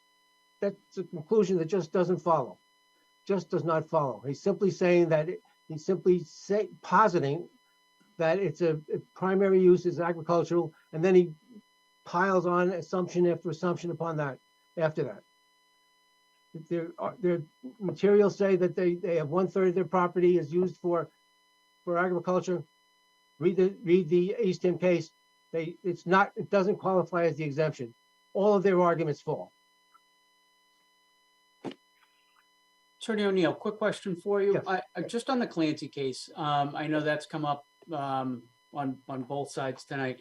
Is there, maybe I'm misunderstanding it, but wasn't part of the reason for the holding in that due to the fact that the landowner was not growing all of the items that they were selling on their property? They were getting some items from other sources and selling it at their farm stand?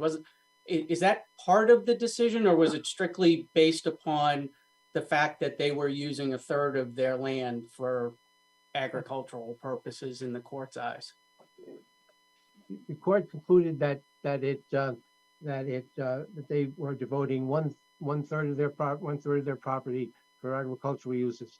And unless I'm mistaken, I think that the farm stand issue was another case. Okay. One of the other cases that dealt with the farm stand. I believe that perhaps is the Rockwood case, one of the other cases. But it's a straightforward. I believe it's a straightforward calculation, and they don't meet it. And just also as a common sense analysis here, you have a huge house, and are you going to claim that is not the principal use of the property? Of course, it's the principal use of the property. They live there all the time. You don't have any evidence as to exactly who does what for this farm. We know that it was started by the daughter. It was told by our clients that it was started in order to help her get into veterinary school. Well, and there's even an affidavit, an email that we've attached, which Darby Wolf said to our client, well, you think it's just a hobby. Oh, no, it's not. It's more than a hobby. But these are all things that show that this is not that the agriculture is not a primary use. The cases that they cite, one of them, the Rockwood case, talks about protecting family farms. This is not a family farm. This is a huge, a beautiful house, large house, no history of agriculture. And our clients purchased that property on that basis. And they're asking for your help in helping to give them what they purchased long ago. Thank you. Okay. Thanks. Attorney Durning. Oh, sorry, Michael. I'll get to you next. Sorry. Thank you, Mr. Spillane. I just wanted to take a moment to clarify. I think your questioning on the Clancy case was correct. In that case, I think there was only 2 acres under cultivation, and the analysis that it was clearly less than a third of the property. Just to clarify for the record, if there's something in our papers that says we're only a third, that's not correct. More than half the property is under cultivation as land and use of agriculture. And I just note that in our presentation, we mentioned earlier that the right to farm bylaw defines a farm to include any parcel of land used for the primary purpose of commercial agriculture, in part that contains at least 2 acres and has annual revenues of at least $1,000. So there's another measure within the right to farm bylaw for how you would establish a primary purpose of agriculture. And as I've submitted, the hedgehog farm, the wolf's farm, clearly satisfies that requirement. But again, to the extent you're performing any analysis of the amount of land that is in agricultural use at the wolf property, it is greater than 50% here. Okay, thank you. And just to clarify one other thing, you're indicating that the bylaw, as long as any homeowner in Easton meets the criteria, the $1,000 and whatever the acreage was, I just wrote it down, and I would be permitted to do agricultural use, farming on their own property. I believe that's the intent of the right to farm bylaw. I mean, I think there may be some additional analysis that would need to be provided, but yes, I believe that's the intent. Okay. Thank you. Michael Kennebec. I just wanted to follow up on your question, Mr. Chairman. Yeah, there was a secondary consideration in Clancy. The first being that it was less than 1/3 of the property was being used for agricultural purposes. But in the last paragraph, I know you had read the case, so the last paragraph raised the issue as to the fact that the homeowner hadn't proven that at least, I believe, 50% of the products that he was selling were actually grown on the farm. So that was a secondary consideration in that case. I do have one question, if I could, Mr. Chairman, of Mr. O'Neill. So I just want to, I guess, clarify, is part of the enforcement request that they violated the special permit for the common driveway? Because I know it's been raised a couple of times, that paragraph 5 that says no changes in any aspect of the approved plan shall be permitted unless improved in writing by the planning board and zoning board, meaning the zoning board would have to approve a change in the use of the driveway. Yes, correct. But wouldn't that be more properly brought as a declaratory judgment? I don't know, correct me if I'm wrong, I don't know if the board would have the authority to enforce here. I think it would be, wouldn't it be more of a declaratory judgment? Well, I know from my experience that absolutely, the first thing that we would be required to do would be to request the board to do it. If we went to court first, they would say you have to exhaust your administrative remedies first. So we would have to go to the board first. Okay. And it is in their request, Mike. Okay.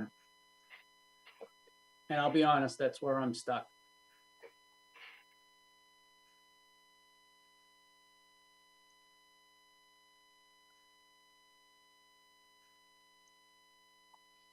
Personally.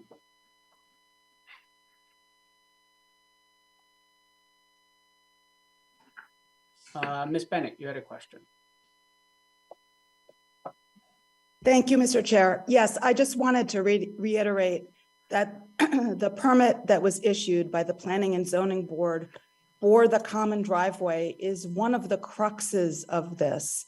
If you recall the slide in the presentation that we made with that showed the aerial view of the 3 lots, you'll recall that each property owner, each of the 3 of us, owns a portion of the common driveway.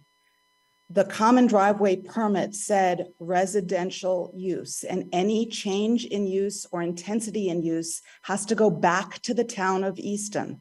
That was your permit. It was the Easton Planning and Zoning Board, not yours personally, but yours meaning the town of Easton's permit that they issued. And I just keep coming back to this. And the judge, in fact, said this to the Wolf's attorney, to Mr. Durning. He said, it's not your driveway. How can you do this when it's not your driveway? They imagine if somebody started using your driveway for commercial purposes, trespassing on your land, using your driveway for these huge trucks, blocking your access to your house. This was a permit issued by the Planning and Zoning Board. They said they were doing it to protect safety and to protect the character of the neighborhood. That character of the neighborhood has been destroyed, and they are not protecting our safety. It's not their driveway to use for their commercial business. And for the other farms in town that are worried, every other farm in town does not share their driveway. Every other farm in town has their own driveway. And every commercial farm that I looked at, I don't know if there are more than 3 commercial farms, Langwater, Clover Valley, and Flynn. They have separate lots for their house and their agriculture, and they have separate driveways that they own for their agricultural property and their house. This is not the Wolf's driveway, and I really take issue with the fact that I'm supposed to roll over and let them use my land for their commercial enterprise when it is ruining my life. Not a day goes by, not one day goes by for the past 2 years that we have not been adversely impacted from the traffic, from the manure, from the smells, from the noise, from the lights. In fact, just this weekend, when they had their hay truck delivery, he laid on his horn outside of my house as he left. I can't take it anymore.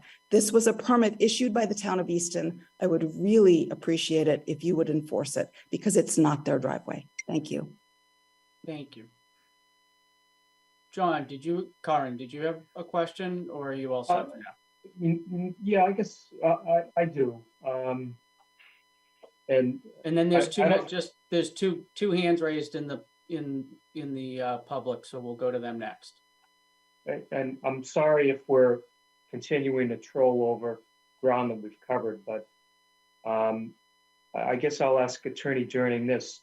Does he consider the town of Easton versus Clancy to be good law today? In other words, do you still think that that holding is the law as it should be currently applied? Thank you, Mr. Kern. I think as applied to the circumstance in that case, the appeals court came to the correct conclusion as to that parcel.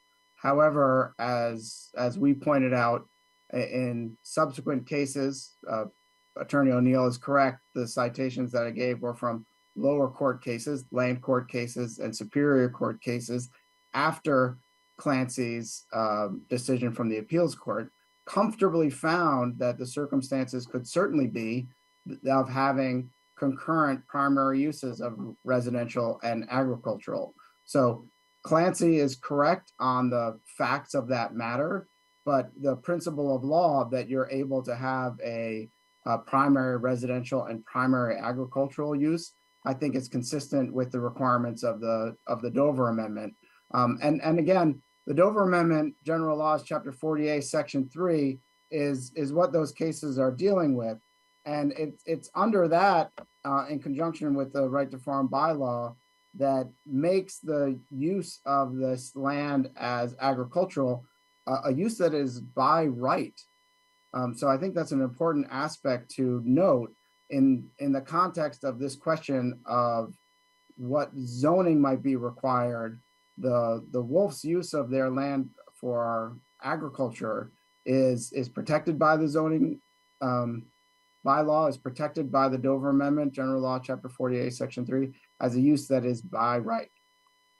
Well, so when the Easton versus Clancy case says that in order for the protection of 48, Section 3 to apply, the parcel, the property has to be used chiefly or mainly for agricultural purposes. Do you consider that to be an accurate statement of the law currently?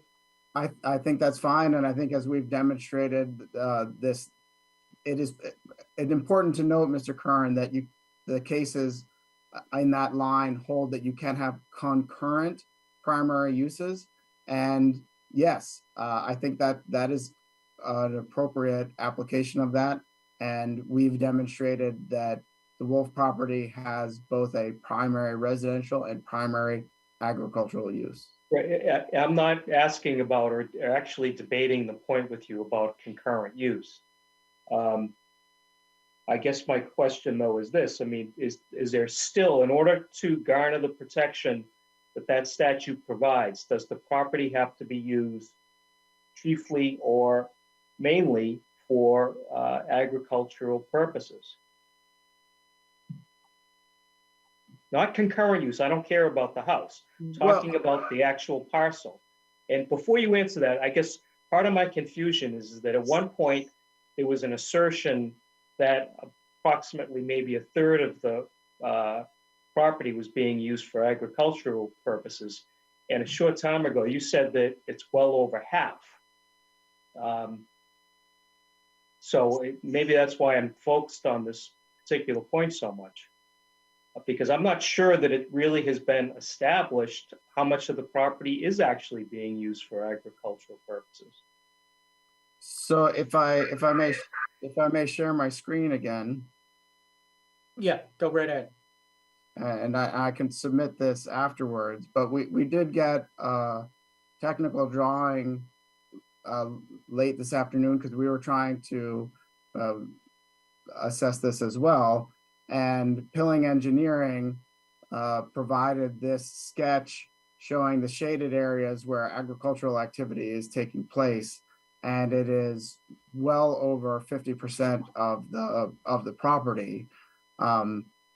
Again, to your question, Mr. Kern, I think it's important to note and understand, I realize you're asking me this question about primary, and I hesitate being redundant, but I think the important aspect of the cases that we cited address the importance of the possibility of having concurrent primary uses. And as they note, if that was unable to be maintained, then hundreds of family farms throughout the Commonwealth wouldn't have the protection of the Dover Amendment for their agricultural activity.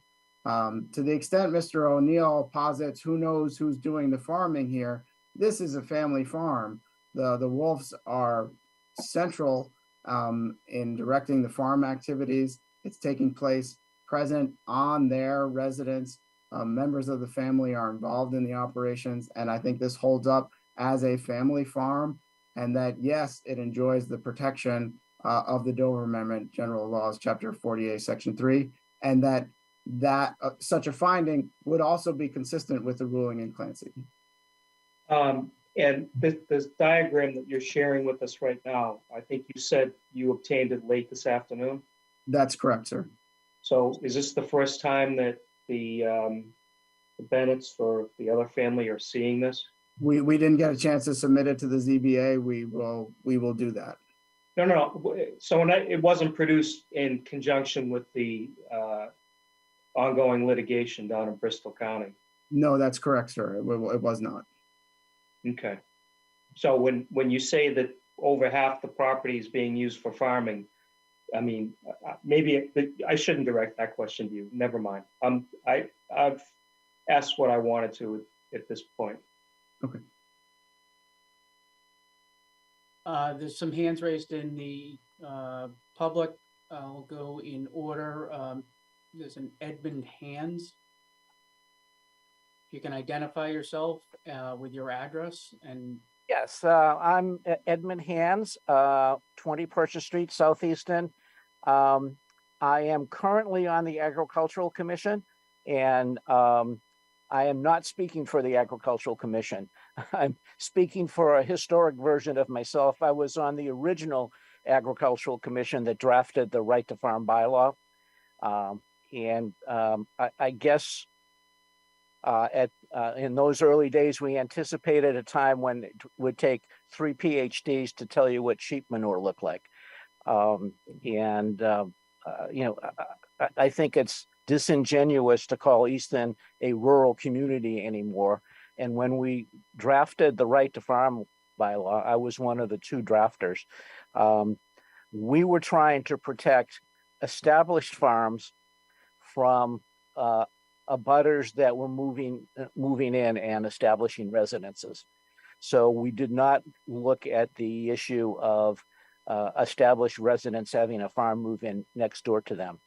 And so if intent of the law means anything, it had a different intent than what's being proposed tonight.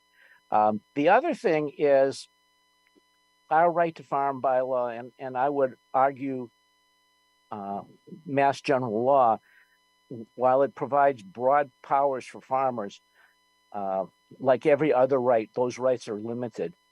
And they're limited in our statute by saying that any federal, state, or local bylaw that is passed still has to apply to farms.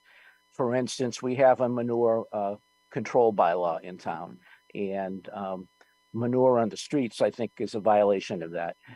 And then finally, the other thing is that the other end of the spectrum is that our Right to Farm bylaw requires not best farm practice, but generally acceptable farm practice. And I haven't seen anything here tonight, and unfortunately with Zoom, you can't see the documents that Attorney Durning put in, whether the number of sheep that the Bennetts say exist on their property is a generally accepted farming practice. So you do have some rights of regulation here. I just wanted to make those points clear. Thank you very much. Barbie Wolf has her hand raised.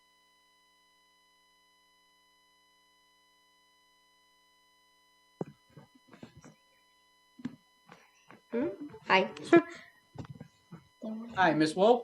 Hi, thank you for allowing me to speak and good evening to everybody. I hope you are well. I am not an attorney. I am not I don't have any fancy presentations. But I would like to say that I grew up on a cattle farm in South Africa, and I have always wanted to go back to my roots, and my family is very involved in this farm. We do not have a farm manager. My daughter and myself manage the farm all the time. We are here 24/7. And my other kids, I have 4 kids, and everybody is involved in some way on the farm, whether it's online marketing or my son does a lot of fixing. He's on the autism spectrum. This has been a very good experience for him. And I would like to say that I am very upset that I am being put across here as a liar. The Board of Health has been out to my farm based on the neighbors' complaints 6 or 7 times. Many of them were surprise visits, including the one on September 15th, 2021. At the end of that visit, Kristen Kennedy and Jordan Holbrook told me that this is how farming should be done. We adhere to all the best practices, as well as obviously the normal agricultural practices. We are breeding and selling extremely valuable high-end heritage breed Finn sheep. We're only one of 2 breeders in the whole of Massachusetts. So we sell primarily out of state, and we only get a pickup from our transporter 3 times during the season. That's it. These animals are being transported to their new homes in California, in North Dakota. She follows a route. She's very efficient. She does not want to pick up multiple times. She does not even bring in a big trailer. And since the injunction on the driveway, that has become an issue. So the farm is a family farm. It is run by my family. The farm is more than 50% of my property. We have a cutting plan from the state that we very carefully crafted for an agroforestry cutting plan with Michael Downey, who's from DCR, and Jim Rassman, who's the state forester. They were very, very cognizant of the wetlands, and we filed that plan with the Concom in February of this year. Concom had comments that they wanted us to do a survey. We had a professional survey done for Concom, and while we were having that professional survey done, the Bennetts started cutting down trees on their own property without the benefit of a survey. They cut down trees that fell onto my property. The Gagliardis had a compost pile in their backyard, a large one, that turned out to be on my property. So we went to the trouble and expense of getting a survey as well as a cutting plan, and we are in the process of a conservation plan with National Resources Conservation Service, part of the USDA. So we are doing everything that we can to do this right. We have never been cited by the Board of Health. We have never had a violation from the Board of Health. We have had Concom, Conservation Commission. Jennifer Colina has come out here a few times. I believe it would be twice at least. She did not notice any odor.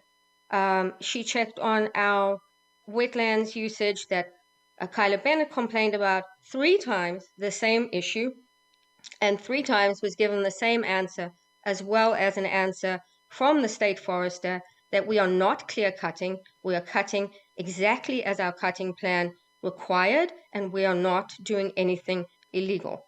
Furthermore, Kyla Bennett has spread rumors and lies that we are selling milk. We are not selling milk. We have never sold milk. We would not sell milk. And the reason, other than the fact that it's illegal, is that we use our milk to make goat milk soap, and we sell our goat milk soap online at farmers markets. Simpson Springs sells our goat milk soap. A number of stores and florists sell our goat milk soap. We sell at events like the Cracker Barrel Fair, at the NRT. So we do not have customers coming onto our property to buy one bar of soap. We sell wholesale. And I would like to just explain the economics of soap. I know that's probably not very interesting to anybody, but it goes to the fact that we are not selling our milk. If a farm sells goat milk, like Happy Goat Farm in Holliston sells goat milk, they sell it for $20 a gallon. I do not sell goat milk, and $20 a gallon. So a gallon of goat milk is 128 ounces. I get 144 bars of soap out of that gallon of goat milk. My 144 bars of soap sell wholesale for $6 a piece. That's $900. I would be an absolute idiot, fool, to sell a gallon of milk for $20 when I'm selling my soaps everywhere online for almost $1,000. The manure on the driveway. We are surrounded by 380 acres of conservation land. The Gagliardis and the Bennetts have no fences. There are constantly deer on the driveway. I have sent Peter Durning photos of deer on the driveway recently, at night and early in the morning. The Massachusetts Fisheries and Wildlife Service has a map of Bristol County as an overpopulation of deer, and there are constantly deer in the neighborhood and on the driveway. What was on the driveway was not manure for my animals. If I take my dump trailer to Bridgewater Farm Supply to compost the bedding, it is enclosed, it is fully enclosed, it is covered, and I have never had a manure spill. The Board of Health attested to that. And if I ever had a manure spill, it would not look like that. It has bedding, shavings, and hay mixed in. You cannot separate it out into just the animal scat. The safety issue with the logging trucks, again, the Bennetts had large trucks, large backhoes, a huge dumpster hauling out. They were using as much equipment as we were, and the logging truck that is in the video was logs that I donated. That is not commercial logging. I did not sell those logs. They were donated. I did not make a dime off those logs. As far as my animals getting loose is concerned, that happened once, and subsequent to that, we put up more fencing. The neighbors complain about our fencing, but they don't want our animals to get loose. As the farm owners, it is our responsibility to make sure that our animals do not get loose. And we need to put up fencing that is being allowed by Conservation Commission in the letter that you can see that we submitted, where Jennifer Carlino said that all the activity that we're doing is normal maintenance of agricultural use. So in conclusion, I would just like to point out that the neighbors' complaints about odor were submitted to the Board of Health. The Board of Health came out to inspect. When they did not get the answer that they wanted, and they did not hear from the Board of Health that we were in violation, they stopped submitting those to the Board of Health and just complained. But if they don't submit them to the Board of Health, then the Board of Health has no opportunity to validate those claims. And if they're not validated, then it's just a he said, she said. Thank you. Thank you. Claudia Wolf. Hi, thank you so much for letting me talk. So, I'm Claudia Wolf. And your address? I live at 6 Chickadee Lane. Yeah, sorry. I am the third kid of 4 of us here. and I just graduated high school this past May. And next year I'll be attending Cornell University. Actually, I want to go into law, so this is kind of exciting for me. But I want to address the driveway because I can see that Ms. Bennett has clearly clarified in her responses in the Q&A section that this is about the driveway to her. And I'd actually like to take credit for the intensity of the usage of the driveway, basically. So since 2020, more children in our household have gotten our licenses, and especially following the reopening of everything after COVID hit, my older brother and I, who are now fresh with our license, our driving license out into the world, and my older brother even saved up enough to buy himself his own car. We took this with stride, I think, and we really unleashed ourselves into the world, and our social lives exploded. And then on top of that, we both work jobs. So he goes to school, and then he also works jobs at night.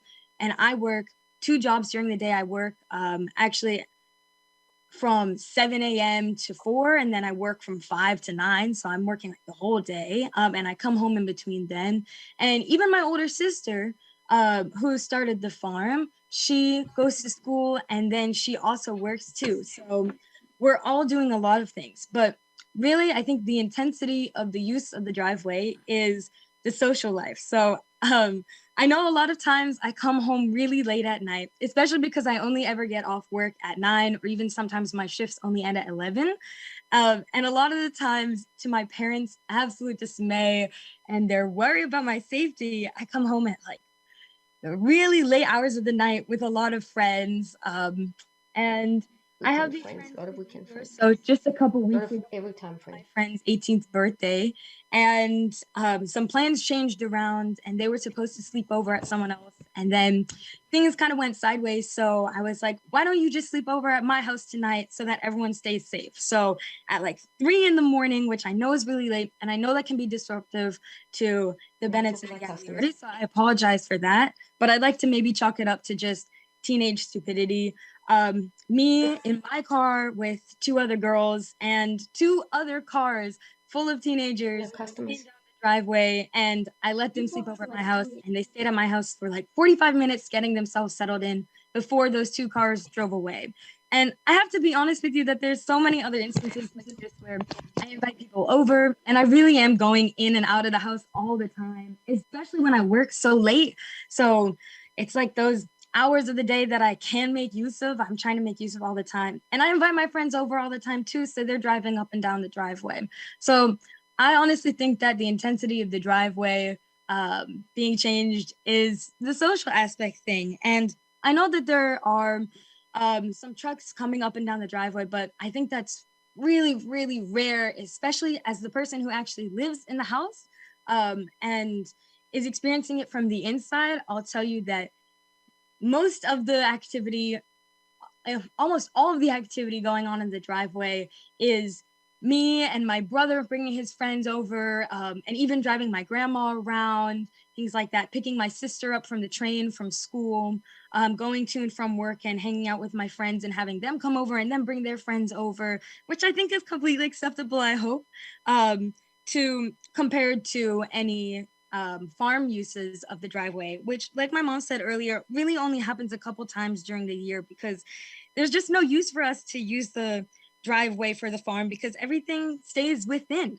It stays contained within the farm. So that's really all I wanted to add about the driveway. And honestly, I want to take credit for all these cars coming up and down the road and people parking, maybe even on other property that isn't ours. That could definitely be my friends who didn't listen to me texting them, don't park down that street and things like that. So I'd like to apologize if any of that behavior has been disruptive. And I think that's been most of the behavior on the driveway.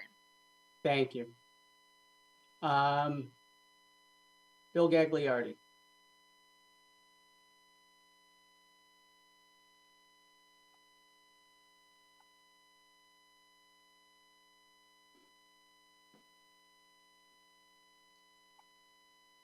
Bill, you're muted. There you go. I'm sorry. Can you hear me? Yes. Thank you. So one quick comment and then a question for Attorney Durning. So the eloquent comments from Ms. Wolf, it really truly would have been excellent if we would have had those comments and that vision for a large commercial farm to be constructed as part of our land acquisition and the restrictive covenants we were required to sign. It's a matter of fairness. Simple question for you, Mr. Durning. Do you believe that it is appropriate for the Wolves and their employees and clients to use my driveway for the maintenance of the farm? Thank you. Again, I think in terms of the question that's before this board, is the use of the Wolf property consistent with zoning? The answer is absolutely yes. With the question of can the Wolves have delivery services, hay delivery, tree cutting services that get to their property over the common driveway? Yes, I think that is consistent with the use, that is consistent with the residential character of the property, and that is contemplated by the maintenance agreement, and that is allowed. So my answer to you, sir, would be yes. But insofar as the question before the board tonight is, does this property comply with zoning, which is the more important question, the answer to that is also yes. There's one more hand raised, an Ames Bennett. Can you hear me? Yes, we'll go to you, Mr. Bennett, and then I'm going to turn it back over to the board to see if there's any additional questions. Absolutely. My name is Eames Bennett. I live at 4589 Trinity Drive, Los Alamos, New Mexico. I am the son of Kyla and Dawn Bennett. And I just, couple statements, quick question, just to make sure I'm getting all this straight, and then I will let you all alone and you can conclude your night. But first off, I was back about a month ago, and I was genuinely horrified by the changes that had happened to my family home. I spent from 2006 to 2010 living there, and honestly, it was unrecognizable in some regards. The amount of clear cutting, the amount of changes that have happened to the property were shocking to me. Additionally, in my short time there, it was immediately evident the smell, the sounds, none of which seemed at all concurrent with single family housing use. I would say if somebody propped up a farm like that here in Los Alamos, there would be general uproar. Beyond that, just on most of the comments that I've heard this evening, I'm just slightly confused in the sense that I believe that the issue at hand is not are the Wolves properly running a farm, selling goats and sheep and whatever, but is the use of the Wolves property as a farm in agreement with the special permit issued by the town? And I feel like that has been consistently ignored by the statements by Mr. Durning and Ms. Wolf and Ms. Wolf. I would really appreciate it if the zoning board could focus on the issue at hand here rather than contemplating whether Ashley Wolf is driving the farm trucks up and down the driveway, or her friends for that matter.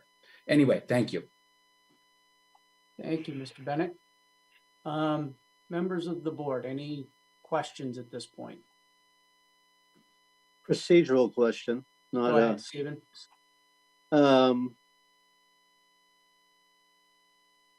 Can we, I suppose we can do anything we want. Can we close the meeting and defer the vote? There's so many documents to review to next month. If we do that, do we leave the meeting open? Is it our choice? So that's the question. Michael, you're muted. Used to that by now. Yeah, you absolutely can. You're not required to close the meeting and vote tonight. You can leave it open, you can close it tonight, and we can deliberate at a later time. I actually spent quite a bit of time with the chairman this afternoon because we anticipated this would be a long hearing. And also there's that plan from Attorney Durning I think that should be submitted to the board. Nobody had a chance to see that beforehand. So, yeah, you can do pretty much anything you want. We can continue to the next hearing. Leave it open if you think that you'd have any more questions, or if you'd want to hear more from witnesses, or you can close tonight and we could just simply deliberate next time after you've had a chance to look at everything. And it is a lot. I mean, it's a good 4 inches of paperwork at this point. Yeah. Would the an interlocutory ruling be of any benefit to the issue before us? That would be a reason to keep it open to receive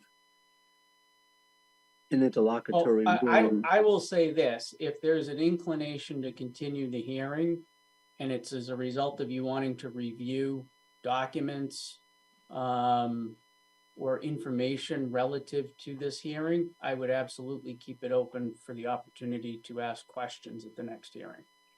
That would be my personal opinion. That's my inclination as to where we're going, is to continue to November 15th or whatever the next date is and leave the hearing open. So I'm just putting that out there. Now, the applicant does not need to agree to allow us to continue the hearing. In which case, We'll I'm agree. sorry, Attorney O'Neill? We will agree. We will agree to that if that is the board's desire. Okay, then I'll stop with the rest of that sentence. I have a question, if that's okay. Yep. And maybe, maybe I'm not following things, but I want some clarity in terms of what we're actually voting on, because and forgive me, I don't mean to be critical, but we've been weaving in and out of a lot of different situations and scenarios. Sometimes we refer to the court case, sometimes we don't. Sometimes we're referring to the special permit.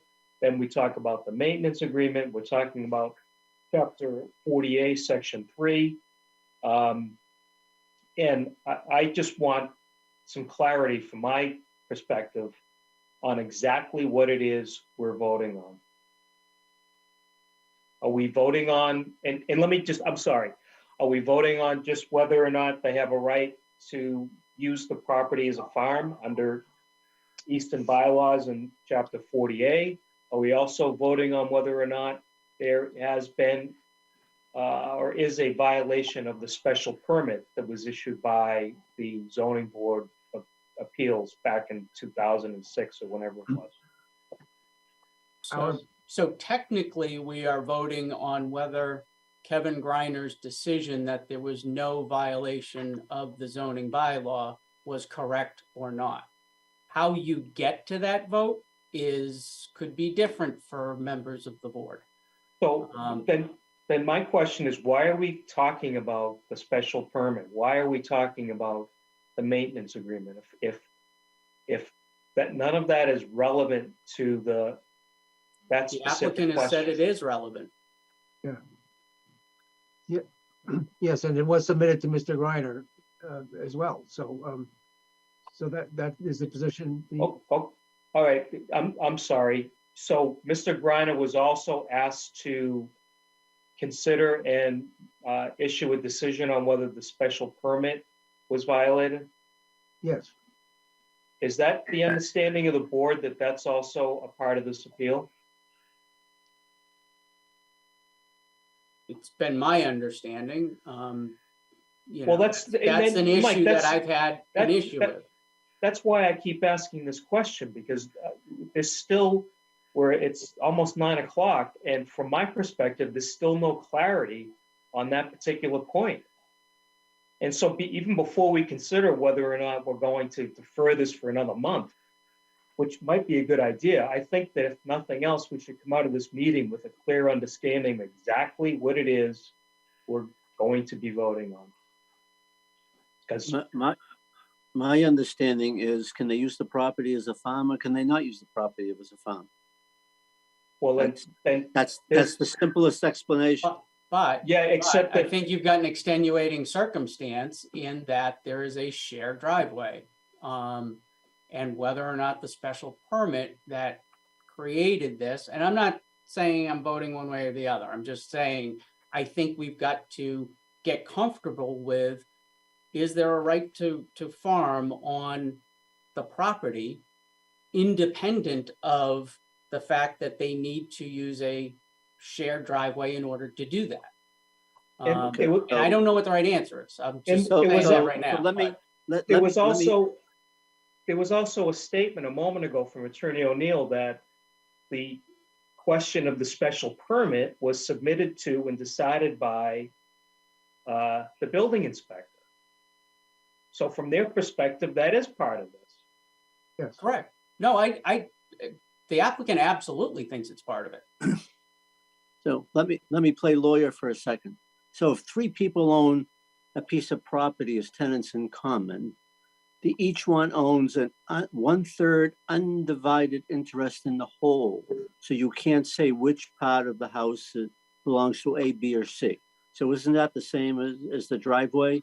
Each of the three parties owns a 1/3 undivided interest of the driveway, and you can't say this section belongs to party A, this one belongs to party B, this one belongs to party C, that they can use it irrespective of the covenant that they have? I liken it to a private way in that it's, everybody has a right to use it for purpose that it was established for, subject to the rights of others. Right. So that's the context in which I look at something along those lines, not as a tenant in common on a driveway and any one of the three could use it any way they wanted to. Correct. The parties, each of the parties has a right to use it for residential purposes. I mean, you can make the argument that they could all use it for our agricultural purposes too, if they wanted to. But I think that the point is, there is the potential that this issue has an impact on whether or not somebody can farm by right. Yes. And again, I'm just stating that as an issue for clarity purposes, because I know John brought it up. Jeremy, you had a question? Yeah, I'm just digging through all the paper here. On that point, do we have the original request for enforcement? I see the August 17th response from Kevin Greiner, but I don't see here the actual original request. Am I missing that? I don't know that I've seen that either. That's why I was asking that question. When was it done and how was it done? Because that may or may not help narrow the answer down as to what the building inspector was responding to. Well, he was, so I think in a broad brush, and Mike Kennefick, you can correct me if I'm wrong, there's a request for the building inspector to inspect and declare, in the applicant's eyes, that there is a violation of the zoning bylaws. I don't know that it matters specifically whether or not they named a specific bylaw, or if the Wolf's use of the property amounts to a zoning bylaw. However you get there. Mike, is that a correct understanding of how the process works? Because we're not in court. This is not, you didn't ask for it in the complaint, you don't get it as an answer or as relief. Just on a personal note, I thought that the strict issue, whether or not the property was being used in violation of zoning bylaw, because the submission was almost entirely, the argument in the submission was almost entirely that the use of the property was residential, and then therefore it couldn't be used also as a farm. So this whole other issue with the driveway, I didn't really kind of expect it tonight. And to be honest with you, the maintenance agreement, it's a contractual issue to me.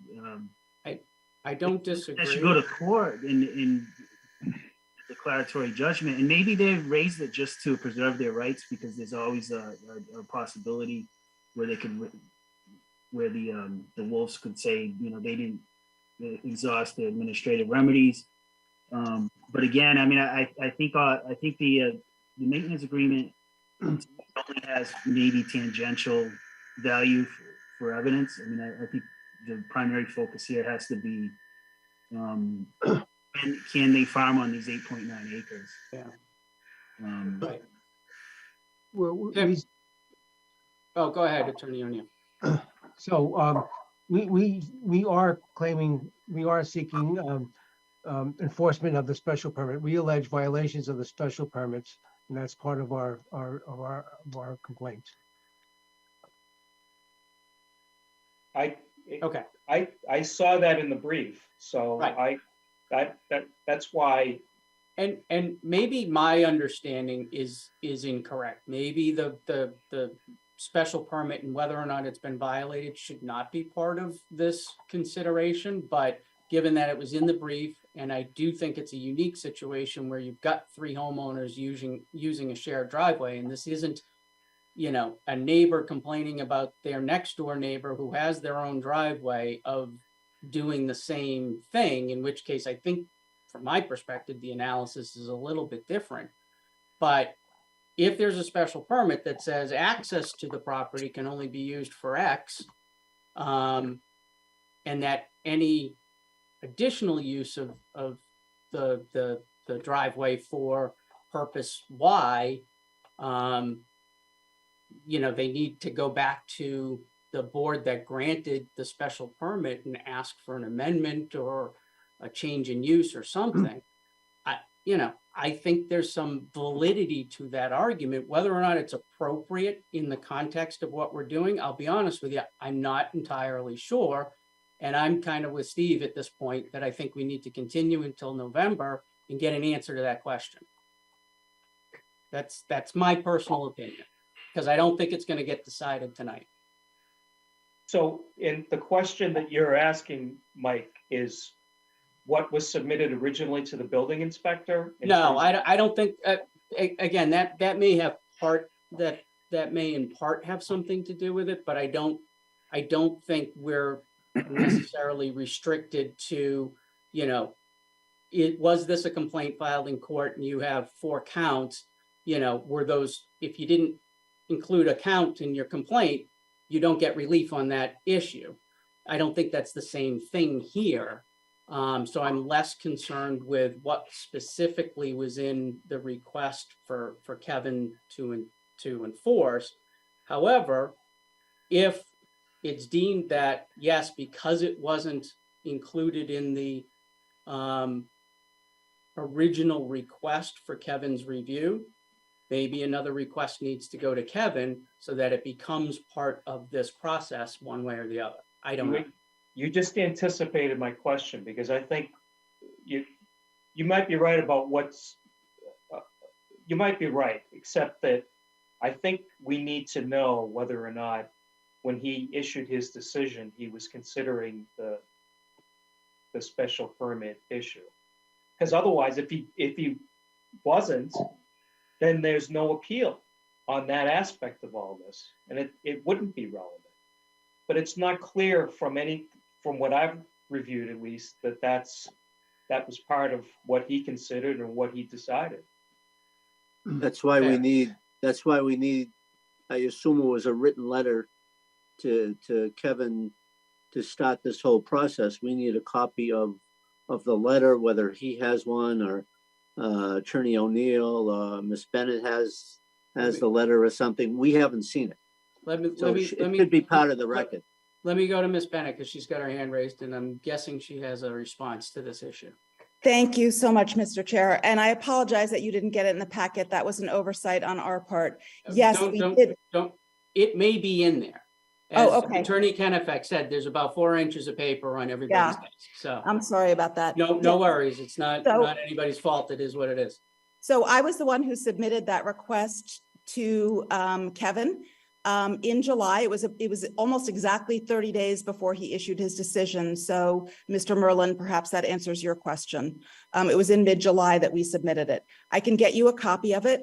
And the primary focus of that ask for Kevin was to see if they were in violation of the 2 special permits, the special permit for the estate lot and the special permit for the common driveway. Okay. And we'll get you a copy of that tomorrow. Okay, thank you. Thank you. And Mr. Spillane, if I may, I think in our papers, we also address those issues, as I think I've clarified this evening. The estate lot is the Gagliardi lot, and the language, I mean, it's interesting insofar as the special permit requires a maintenance agreement to be reached. I think I agree with Mr. Kennefick that that is largely a private agreement that is subject to contract review. But the special permit said there shall be a maintenance agreement, and that maintenance agreement shall be reviewed by town council. But we don't believe that that in and of itself makes it necessarily a condition of the special permit. Pages 8, 9, and 10 in particular, we walk through this. And just again, to clarify, the maintenance agreement itself restricts the use of the driveway that are not inconsistent with residential character. It does not say inconsistent with residential use, which we highlight as a primary difference. And again, we would assert that the zoning enforcement officer was aware of this. As Ms. Bennett said, it was teed up and part of their submission. He reviewed it and concluded that there's no zoning violation, including no violation of the special permits on this property. Thank you. Okay, thanks. Tim?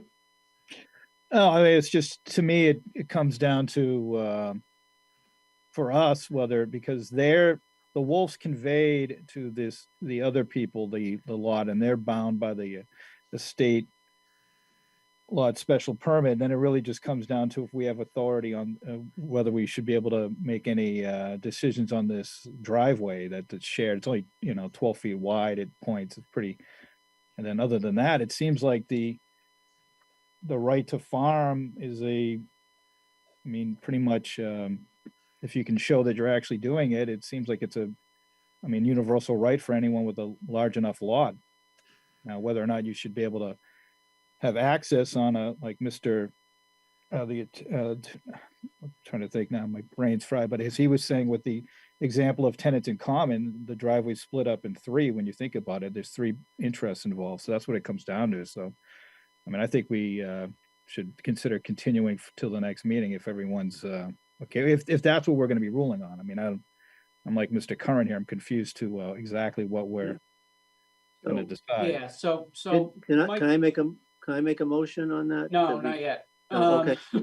I'll give you this in a minute. Mike Kennefick, assuming we're going to continue to the next hearing, is it appropriate for you to provide guidance to the board as to the scope of what our review and decision needs to be based on? Yeah, I can do that. Okay. And I think it would actually be helpful to have the original request. Helpful to what?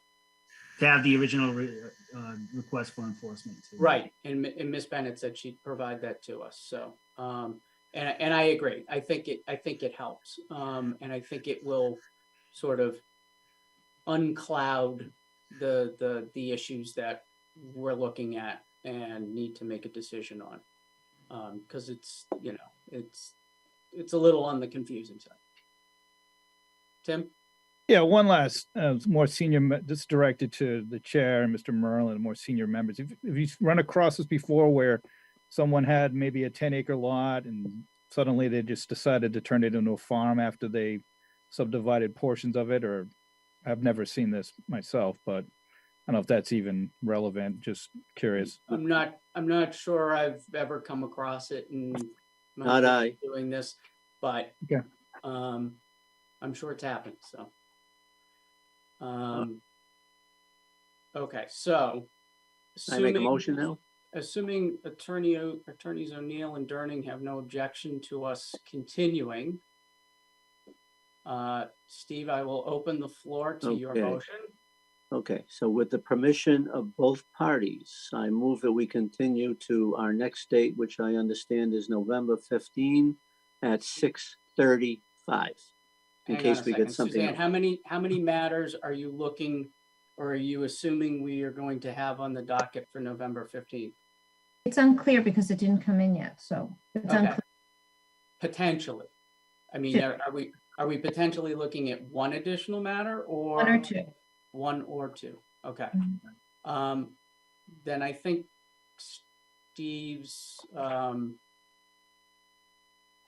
Steve's motion for 6:35 makes sense. We'll assume there's one, and if we bump the second one, if it shows up briefly. But I don't anticipate the next hearing is gonna be, 2 hours, so. No.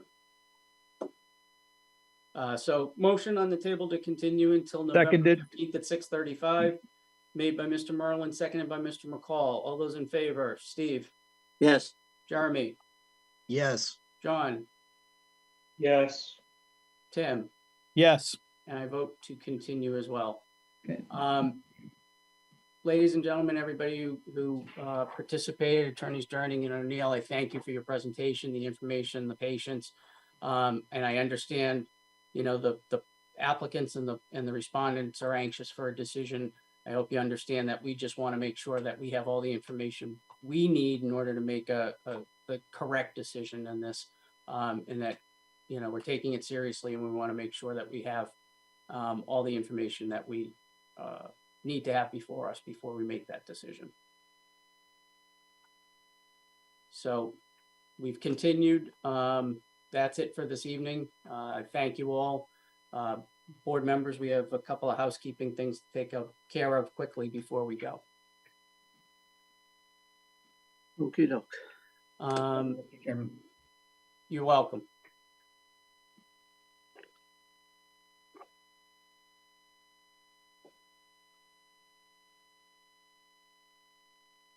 Not sure where my agenda is at this point, but we have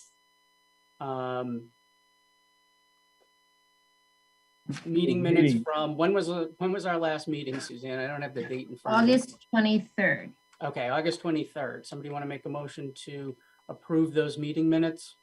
I move to approve.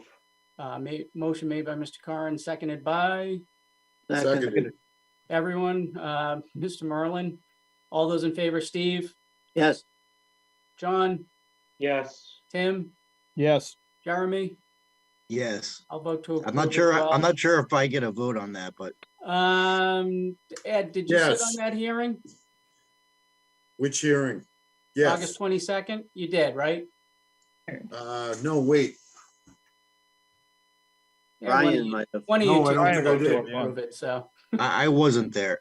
No, you weren't. I know you weren't, so that's fine, Ed. I don't You- think I you was can- there You either. can say yes. You hung in for this hearing and came back, so you get to vote.